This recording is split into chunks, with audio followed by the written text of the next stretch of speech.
ಸುವರ್ಣ ವಾಹಿನಿಯ ಸಮಸ್ತ ವೀಕ್ಷಕರಿಗೆ ಜ್ಯೋತಿರ್ಗಮಯ ಕಾರ್ಯಕ್ರಮಕ್ಕೆ ಪ್ರೀತಿಯ ಸ್ವಾಗತ. ನಾನು ದಿವ್ಯಾ ರಾಘವನ್. ಸೋಮವಾರದಿಂದ ಶನಿವಾರದವರೆಗೂ ಸುವರ್ಣ ವಾಹಿನಿಯಲ್ಲಿ ಪ್ರಸಾರವಾಗುವಂತಹ ಜ್ಯೋತಿರ್ಗಮಯ ಕಾರ್ಯಕ್ರಮದಲ್ಲಿ ನಮ್ಮ ನಾಡಿನ ಹೆಸರಾಂತ ಜ್ಯೋತಿಷಿಗಳಾದ ಅರುಳಾಡನ್ ಗುರುಜಿಯವರು ಇರ್ತಾರೆ. ಬನ್ನಿ ನಮ್ಮ ಕಾರ್ಯಕ್ರಮಕ್ಕೆ ಇವತ್ತು ಗುರುಜಿಯವರನ್ನ ಸ್ವಾಗತಿಸೋಣ. ಗುರುಜಿ, ನಮ್ಮ ಕಾರ್ಯಕ್ರಮಕ್ಕೆ ಸ್ವಾಗತ. ನಮಸ್ಕಾರ ವೀಕ್ಷಕರೇ, ಇವತ್ತು ಶುಕ್ರವಾರದ ಪಂಚಾಂಗ ಫಲ ಹೇಗಿದೆ ಹಾಗೂ ಈ ವಾರದ ಭವಿಷ್ಯ ಹೇಗಿದೆ ಅಂತ ಅರುಳಾಡನ್ ಗುರುಜಿಯವರನ್ನ ಕೇಳಿ ತಿಳ್ಕೊಳ್ಳೋಣ. ಇವತ್ತು 20ನೇ ತಾರೀಕು 7ನೇ ತಿಂಗಳು 2012ನೇ ಇಸ್ವಿ ಶುಕ್ರವಾರ, ಅಂದರೆ ನಂದನ ನಾಮ ಸಂವತ್ಸರ, ದಕ್ಷಿಣಾಯಣ, ವರ್ಷ ಋತು, ಶ್ರಾವಣ ಮಾಸ, ಶುಕ್ಲಪಕ್ಷ ಪ್ರಥಮೆ, ಜೊತೆಗೆ ಮಧ್ಯಾಹ್ನ 11:30 ಗಂಟೆವರೆಗೂ ಪುಷ್ಯಮಿ ನಕ್ಷತ್ರ, ಅದರ ನಂತರ ಆಶ್ಲೇಷ ನಕ್ಷತ್ರ ಬರುತ್ತೆ.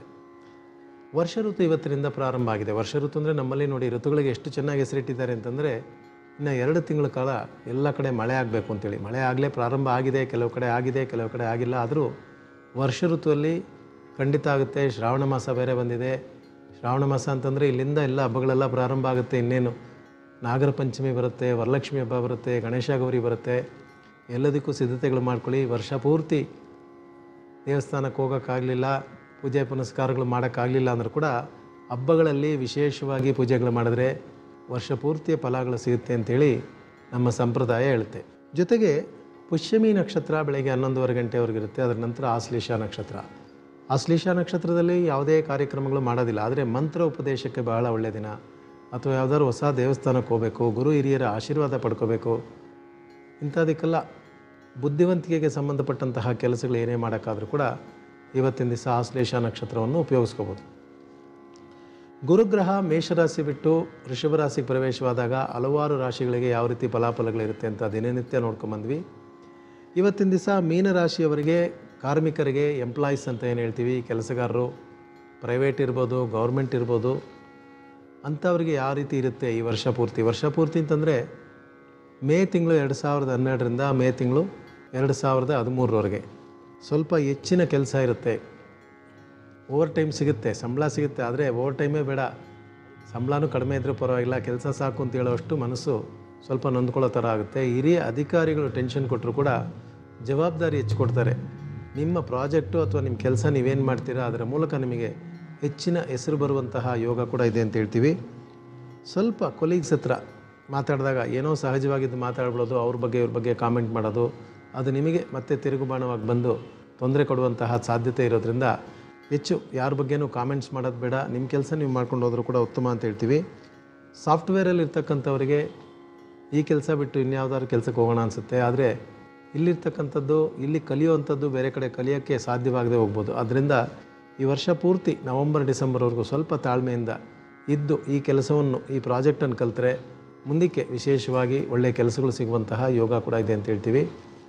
ಇಷ್ಟೆಲ್ಲ ಇದ್ದರೂ ಕೂಡ ಮನೆಯಲ್ಲಿ ಮನೆ ಕಟ್ಟಿಸಿಲ್ಲ ಅಥವಾ ಏನೋ ವಸ್ತು ತೊಗೊಂಡಿಲ್ಲ ಅಂತೇಳಿ ಟೆನ್ಷನ್ ಇರುತ್ತೆ ಮನೆಯವ್ರಿಗೂ ನಿಮಗೂ. ದುಡ್ಡು ಕಾಸು ವಿಚಾರದಲ್ಲಿ ಸ್ವಲ್ಪ ತಿಂಗಳ ಕೊನೆಯಲ್ಲಿ ಬಹಳ ಟೆನ್ಷನ್ ಮಾಡ್ಕೊಳ್ಳೋಂಥ ಸನ್ನಿವೇಶಗಳಿರೋದ್ರಿಂದ ಹೆಚ್ಚಿನ ಸಾಲ ಮಾಡೋದು ಬೇಡಿ. ಯಾವುದೋ ಇನ್ಸ್ಟಾಲ್ಮೆಂಟ್ ಆದರೂ ಕೂಡ ಈ ವರ್ಷ ನವಂಬರ್ವರೆಗೂ ಮಾಡದೆ ನವಂಬರ್ ಡಿಸೆಂಬರ್ ನಂತರ ಸ್ವಲ್ಪ ನಿಮ್ಮ ಆಫೀಸ್ನಲ್ಲಿ ಪ್ರಮೋಷನ್ ಬರ್ಬೋದು, ಇಂಕ್ರಿಮೆಂಟ್ ಬರ್ಬೋದು, ಅಥವಾ ಇನ್ನು ಒಳ್ಳೆಯ ಕೆಲಸಕ್ಕೆ ಅವಕಾಶಗಳು ಕೂಡ ಬರ್ಬೋದು. ಅಂಥದನ್ನು ಉಪಯೋಗಿಸ್ಕೊಂಡು ಜೀವನವನ್ನು ಪ್ಲ್ಯಾನ್ ಮಾಡ್ಕೊಳ್ಳೋದು ಉತ್ತಮ. ವಿದ್ಯಾರ್ಥಿಗಳಿಗೆ, ಮೀನರಾಶಿಯ ವಿದ್ಯಾರ್ಥಿಗಳು ಹೋದ ವರ್ಷ ಹೇಗೋ ಸ್ವಲ್ಪ ಕಾನ್ಸಂಟ್ರೇಷನ್ ಇತ್ತು, ಸ್ವಲ್ಪ ಕೆಲಸಗಳು ಮಾಡಿಬಿಟ್ರಿ, ಹಾಗೂ ಸ್ವಲ್ಪ ಎಲ್ಲೋ ಸಬ್ಜೆಕ್ಟ್ಸು ಹೋಯ್ತು ಅಥವಾ ಕಮ್ಮಿ ಮಾರ್ಕ್ಸ್ ಬಂತು ಅನ್ನೋರು ಕೂಡ ಈ ವರ್ಷ ಸ್ವಲ್ಪ ಹೆಚ್ಚಿನ ಆಸಕ್ತಿ ತೊಗೊಂಡು ಕೆಲಸ ಮಾಡಬೇಕಾಗುತ್ತೆ. ಬುದ್ಧಿವಂತಿಕೆ ಇರುತ್ತೆ, ನಾಲೆಡ್ಜ್ ಇರುತ್ತೆ, ಕೊನೆಯ ಮೂಮೆಂಟಲ್ಲಿ ಓದ್ಕೊಳ್ಳೋಣ ಅಂತ ಇಟ್ಕೊಂಡಿರ್ತೀರ. ಅದನ್ನು ಬಿಟ್ಟು ಪ್ರಾರಂಭದಲ್ಲೇ ಅದನ್ನು ಇಟ್ಕೊಂಡ್ರು ಕೂಡ ಉತ್ತಮ.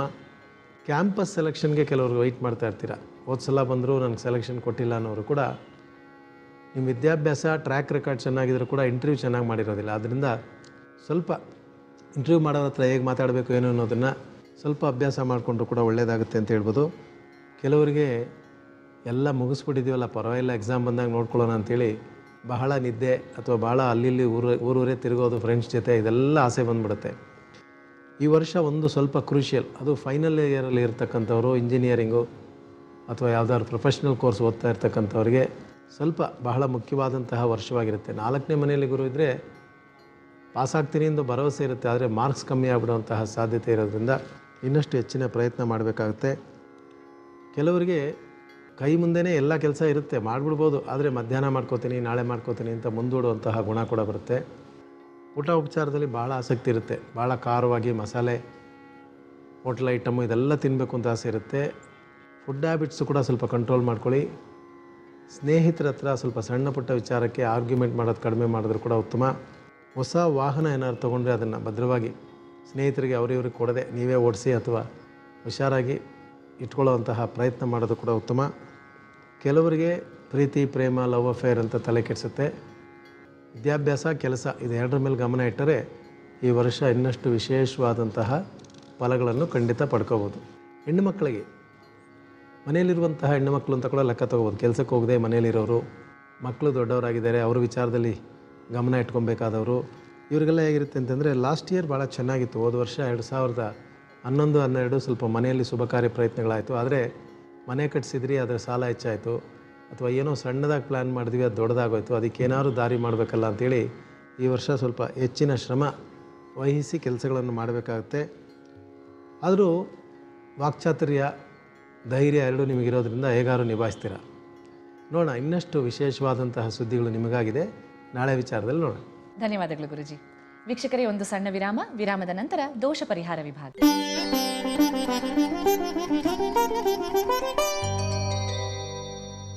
ವಿರಾಮದ ನಂತರ ವೀಕ್ಷಕರಿಗೆಲ್ಲ ಮತ್ತೊಮ್ಮೆ ನಿಮ್ಮ ನೆಚ್ಚಿನ ಜ್ಯೋತಿರ್ಗಮಯ ಕಾರ್ಯಕ್ರಮಕ್ಕೆ ಸ್ವಾಗತ. ಈಗ ದೋಷ ಪರಿಹಾರ ವಿಭಾಗ. ಈ ವಿಭಾಗದಲ್ಲಿ ಅರುಳಾಳನ್ ಗುರುಜಿಯವರು ಪ್ರತಿನಿತ್ಯ ಅನೇಕ ದೋಷಗಳಿಗೆ ಸುಲಭವಾಗಿ ಮಾಡುವಂತಹ ಪರಿಹಾರಗಳನ್ನು ನಮಗೆ ತಿಳಿಸ್ತಾ ಬಂದಿದ್ದಾರೆ.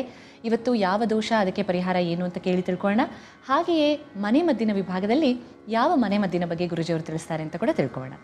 ಖಂಡಿತಮ್ಮ, ಇವತ್ತು ನುಗ್ಗೆ ಸೊಪ್ಪು ವಿಚಾರ ಹೇಳಬೇಕು. ಅಂದರೆ ಬಡವರಿಗೆ ಬಹಳ ಬೇಗ ಸಿಗುವಂತಹ ಒಂದು ಸೊಪ್ಪು. ಬೆಲೆ ಏರಿಕೆ ಹೆಚ್ಚಾಗಿದ್ರೂ ಕೂಡ ಎಲ್ಲರ ಮನೆಗಳಲ್ಲೂ ಕೂಡ ನುಗ್ಗೆ ಸೊಪ್ಪು ಇಟ್ಕೊಂಡಿರ್ತಾರೆ. ಬಹಳ ವಿಶೇಷವಾದಂತಹ ಔಷಧಿ ಅಂಶ ಇರ್ತಕ್ಕಂಥದ್ದು ನುಗ್ಗೆ ಸೊಪ್ಪು ಅಂತ ಹೇಳ್ತೀವಿ. Rich in iron and vitamin ಅಂತ ಹೇಳ್ತಾರೆ.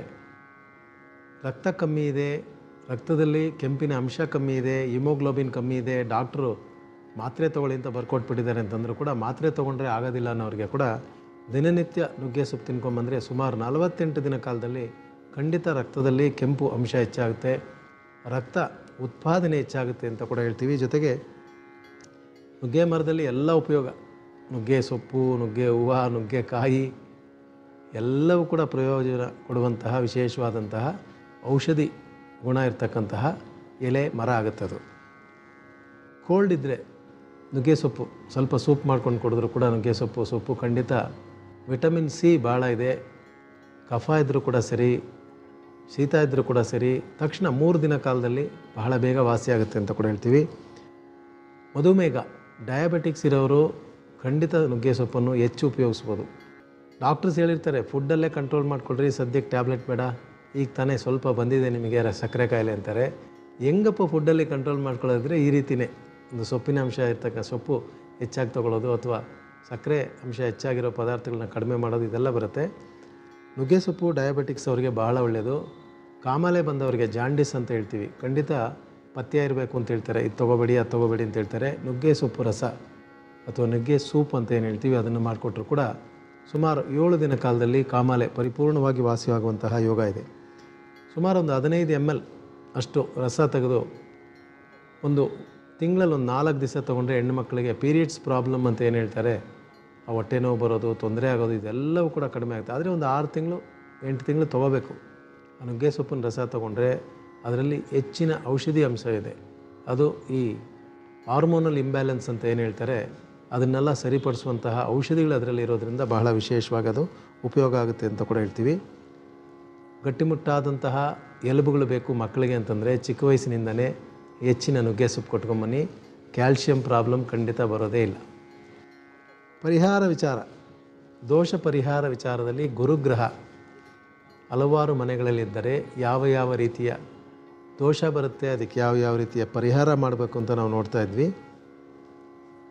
10ನೇ ಮನೆಯಲ್ಲಿ ಗುರು ಇದ್ದರೆ, 10ನೇ ಮನೆಯಲ್ಲಿ ಗುರುಗ್ರಹ ಇದ್ದರೆ, ಅಥವಾ ಲಗ್ನದಿಂದ 10ನೇ ಮನೆಯಲ್ಲಿದ್ದರೆ, ರಾಶಿಯಿಂದ 10ನೇ ಮನೆಯಲ್ಲಿದ್ದರೆ, ಅಥವಾ ಗೋಚಾರ ಫಲ ಅಂತ ನಾವೇನು ಹೇಳ್ತೀವಿ, ವರ್ಷ ಗುರು ಬದಲಾಗ್ತಾ ಇದೆ ಅಂಥೇಳಿ 10ನೇ ಮನೆಗೆ ಗುರು ಬಂದರೆ ಕೆಲಸದಲ್ಲಿ ತೊಂದರೆಗಳಾಗುವಂತಹ ಸಾಧ್ಯತೆ ಇದೆ. ಮೊದಲೇ ಅವರಿಗೆ ಓದಿದ್ವಿ, ಚೆನ್ನಾಗಿ ಓದಿದ್ದಾನೆ ಸರ್, ಕೆಲಸ ಸಿಕ್ಕಿಲ್ಲ ಅಂತ ಹೇಳೋದು, ಚಿಕ್ಕ ವಯಸ್ಸಿಂದನೇ ಚೆನ್ನಾಗಿ ಓದ್ಕೊಂಬಂದ ಸರ್, ಎಲ್ಲರೂ ಇವ್ನಿಗೆ ಒಳ್ಳೆ ಕೆಲಸಕ್ಕೆ ಸಿಕ್ಬಿಡುತ್ತೆ ಅಂತ ಹೇಳಿದ್ರು. ಎಲ್ಲೋದ್ರೂ ಇಂಟರ್ವ್ಯೂವಲ್ಲಿ ಕೆಲಸ ಸಿಗ್ತಾಯಿಲ್ಲ, ನೀವು ಓವರ್ ಕ್ವಾಲಿಫೈಡ್ ಅಂತ ಹೇಳ್ತಾರೆ, ಅಥವಾ ಇನ್ನೊಂದು ಸಲ ಹೇಳಿ ಕಳಿಸ್ತೀವಿ ಅಂತ ಹೇಳ್ತಾರೆ. ಕೆಲಸಕ್ಕೆ ಸಂಬಂಧಪಟ್ಟಂತಹ ವಿಚಾರಗಳು ಬಹಳ ತೊಂದರೆಯಲ್ಲಿದೆ. ಸರ್ಕಾರದಲ್ಲಿ ಸೇರ್ಕೋಬೇಕು ಅಂತ ಭಾಳ ಆಸಕ್ತಿ ಇದೆ ಮಗನಿಗೆ.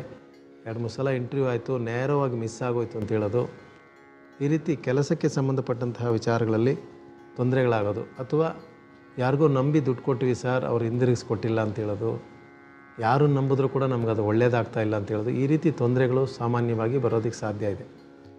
ಅಂಥವ್ರು ಏನು ಮಾಡಬೇಕು ಅಂತಂದರೆ, ದೊಡ್ಡದಾಗೇನಿಲ್ಲ, ನರಸಿಂಹಸ್ವಾಮಿ ದರ್ಶನ, ಗುರುವಾರದ ದಿವಸ ನರಸಿಂಹ ದರ್ಶನ, ತುಳಸಿ ಅಥವಾ ಬಿಳಿ ಹೂವು ಯಾವುದಾದ್ರು ತೊಗೊಂಡೋಗಿ ಕೊಟ್ಟು ಒಂದು 9 ಪ್ರದಕ್ಷಿಣೆ ಮಾಡ್ಕೊಂಬರ್ಬೇಕು.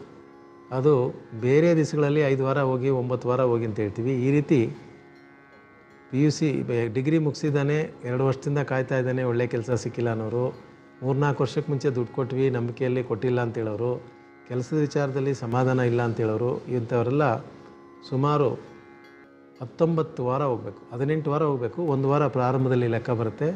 19 ವಾರ ಕಾಲ ನರಸಿಂಹಸ್ವಾಮಿ ದೇವಸ್ಥಾನಕ್ಕೆ ತಪ್ಪದೆ ಹೋಗಿ ಬಂದರೆ ಅದರಿಂದ ಆಚೆ ಸ್ವಲ್ಪ ಒಳ್ಳೆಯ ಕೆಲಸ ಸಿಗುವಂತಹ ಯೋಗ, ಮನಸ್ಸಿಗೆ ಸಮಾಧಾನ ಆಗುವಂತಹ ಯೋಗ, ಆ ಪರಿಸ್ಥಿತಿಗೆ ತಕ್ಕಂತೆ ನಿಮ್ಮನ್ನು ನೀವು ಬದಲಾಯಿಸ್ಕೊಂಡು ಎಲ್ಲವನ್ನು ಸರಿಪಡಿಸ್ಕೊಳ್ಳುವಂತಹ ಬುದ್ಧಿ ಕೂಡ ದೇವರು ಖಂಡಿತ ಕೊಡ್ತಾನೆ.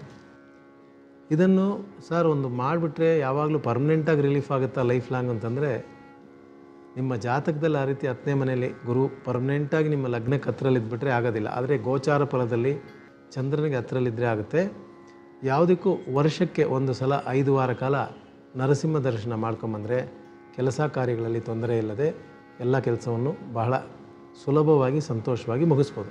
ಇನ್ನು ಕೆಲವ್ರಿಗೆ ಏನಾಗುತ್ತೆ ಅಂತಂದರೆ, ಭಾಳ ಆರೋಗ್ಯವಾಗಿರ್ತಾರೆ, ಒಳ್ಳೆಯ ಮನೆತನ ಇರುತ್ತೆ, ತೊಂದರೆಗಳಿರೋದಿಲ್ಲ, ಸುಮಾರು 20-30-35 ವಯಸ್ಸುವರೆಗೂ ಯಾವುದೇ ತೊಂದರೆ ಇರಲಿಲ್ಲ ಸರ್, ಎಲ್ಲ ಚೆನ್ನಾಗಿದ್ವಿ ಸರ್.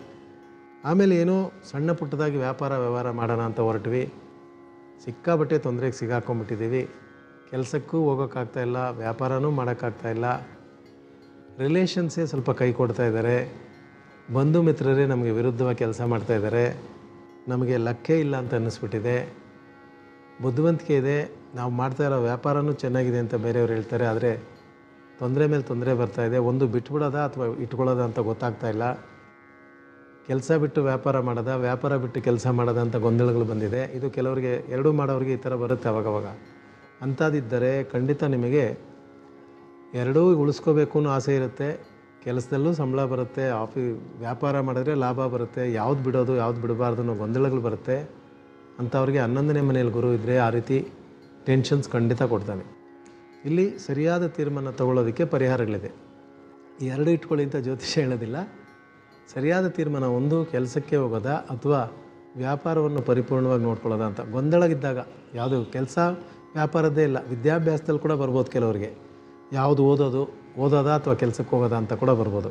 ಅಂತಹ ಸಮಸ್ಯೆಗಳಿರೋರು ದೊಡ್ಡದಾಗಿ ಏನು ಪರಿಹಾರಗಳು ಮಾಡಬೇಕಾಗಿಲ್ಲ. ಕುಲದೇವತೆ, ನಿಮ್ಮ ಕುಲದೇವರು ಅಂತ ಒಂದು ಇದ್ದೇ ಇರುತ್ತೆ, ಪ್ರತಿಯೊಂದು ಮನೆ ಕೂಡ ಕುಲದೇವತೆ ಇರುತ್ತೆ. ಕೆಲವೊಮ್ಮೆ ತಂದೆ ಕಡೆದೆ ತಾಯಿ ಕಡೆದೆ ಅಂತ ಕೆಲವರು ಕೇಳಿಬಿಡ್ತಾರೆ. ನಮ್ಮ ಸಂಪ್ರದಾಯದ ಪ್ರಕಾರ ತಂದೆ ಕಡೆ ಕುಲದೇವತೆ ಯಾವುದಿದೆಯೋ ಅದಕ್ಕೆ ಪ್ರಧಾನವಾದಂತಹ ಮರ್ಯಾದೆ ಕೊಡಬೇಕಾಗಿದೆ ನಾವು. ಆ ತಂದೆ ಕಡೆ ಇರ್ತಕ್ಕಂತಹ ಕುಲದೇವತೆಗೆ, ಅಲ್ಲೇ ನಿಮ್ಮ ಕುಲದೇವತೆ ಊರಿಲ್ಲ ಅಂದರೂ ಪರವಾಗಿಲ್ಲ, ನಿಮ್ಮೂರಲ್ಲೇ ಆ ದೇವಸ್ಥಾನ ಇದ್ದರೂ ಕೂಡ ತುಪ್ಪದ ದೀಪ, ಸಣ್ಣದಾಗಿ ಒಂದು ದೀಪ ಎತ್ಕೊಂಡು ಹೋಗಲ್ಲಿ, ಅಥವಾ ನೀವು ದೇವಸ್ಥಾನಕ್ಕೆ ಹೋಗೋಕ್ಕಾಗಿಲ್ಲ ಅಂದರೆ ನಿಮ್ಮ ಮನೆಯಲ್ಲೇ ಮಾಡ್ಬೋದು. ಮನೆಯಲ್ಲೇ ದೇವತೆ ಫೋಟೋ ಇಟ್ಟು ಅಥವಾ ವಿಗ್ರಹ ಇಟ್ಟು ತುಪ್ಪದಲ್ಲಿ ದೀಪ ದಿನನಿತ್ಯ ಹಚ್ಚಬೇಕು. 48 ದಿವಸ ದಿನನಿತ್ಯ ಹಚ್ಚಬೇಕು. ತುಪ್ಪವನ್ನು ಕಾಯಿಸಿ ಅದನ್ನು ನೀರಾಗಿ ಮಾಡಿ ಅದು ಹಾಕಬೇಕು. ಹಾಗೆ ಗಡ್ಡೆ ಎತ್ತಾಕಬಾರ್ದು. ತುಪ್ಪದ ದೀಪ 48 ದಿವಸ ಹಚ್ಕೊಂಬನ್ನಿ. ಅದಕ್ಕೆ ಒಂದು ತೀರ್ಮಾನ, ಆ ಸದ್ಯಕ್ಕೆ ಆ 48 ದಿನದಲ್ಲಿ ನಿಮಗೆ ಕೆಲಸ ಮಾಡೋದ ಅಥವಾ ವ್ಯಾಪಾರ ಮಾಡೋದ ಅನ್ನೋ ತೀರ್ಮಾನ ಸಿಗುತ್ತೆ. ವರ್ಷಕ್ಕೊಂದು ಸಲ 5 ದಿವಸ ದೀಪ ಹಚ್ಚಿದರೆ ಸಾಕು. ವರ್ಷಕ್ಕೊಂದು ಸಲ 5 ದಿನ ಕಂಟಿನ್ಯೂಸ್ ಆಗಿ ತುಪ್ಪದ ದೀಪ ಹಚ್ಕೊಂಬಂದರೆ ಇಂತಹ ತೊಂದರೆ, ಪ್ರಾರಂಭದಲ್ಲಿ 48 ದಿನ ಮಾಡಬೇಕು, ಅದರ ನಂತರ ವರ್ಷಕ್ಕೊಂದು ಸಲ 5 ದಿನ ತುಪ್ಪದ ದೀಪ ಹಚ್ಕೊಂಬಂದರೆ ಖಂಡಿತ ನೀವು ಸರಿಯಾದ ತೀರ್ಮಾನಗಳನ್ನು ಸರಿಯಾದ ಸಮಯಕ್ಕೆ ತಗೊಂಡು ಜೀವನದಲ್ಲಿ ಗೊಂದಲಗಳಿಲ್ಲದೆ, ಟೆನ್ಷನ್ ಇಲ್ಲದೆ ಮುಂದಕ್ಕೆ ಸಾಗೋದಕ್ಕೆ ಸಹಕಾರ ದೇವತಾ ಅನುಗ್ರಹ ಮಾಡುತ್ತೆ. ಈ ರೀತಿ ದಿನನಿತ್ಯ ಜೀವನದಲ್ಲಿ ಸಣ್ಣ ಪುಟ್ಟ ತೊಂದರೆಗಳು ಬಂದು ಅದಕ್ಕೆ ದೊಡ್ಡದಾಗಿ ಹೋಮ ಅವನ ಅವ್ರಿವ್ರನ್ನ ಕೇಳೋದೇ ಬೇಡ. ನಾವೇ ತಿಳ್ಕೊಂಡು ಸಣ್ಣ ಪುಟ್ಟದಾಗಿ ಮಾಡಿಕೊಂಡ್ರೆ ವಿಶೇಷವಾದ ಫಲಗಳು ಸಿಗುತ್ತೆ. ನಾಳೆ ವಿಚಾರದಲ್ಲಿ ಇನ್ನಷ್ಟು ಪರಿಹಾರಗಳನ್ನು ನೋಡೋಣ. ಧನ್ಯವಾದಗಳು ಗುರುಜಿ. ವೀಕ್ಷಕರೇ, ಈಗ ಸಣ್ಣದೊಂದು ವಿರಾಮದ ನಂತರ ರಾಶಿ ಭವಿಷ್ಯ ವಿಭಾಗ.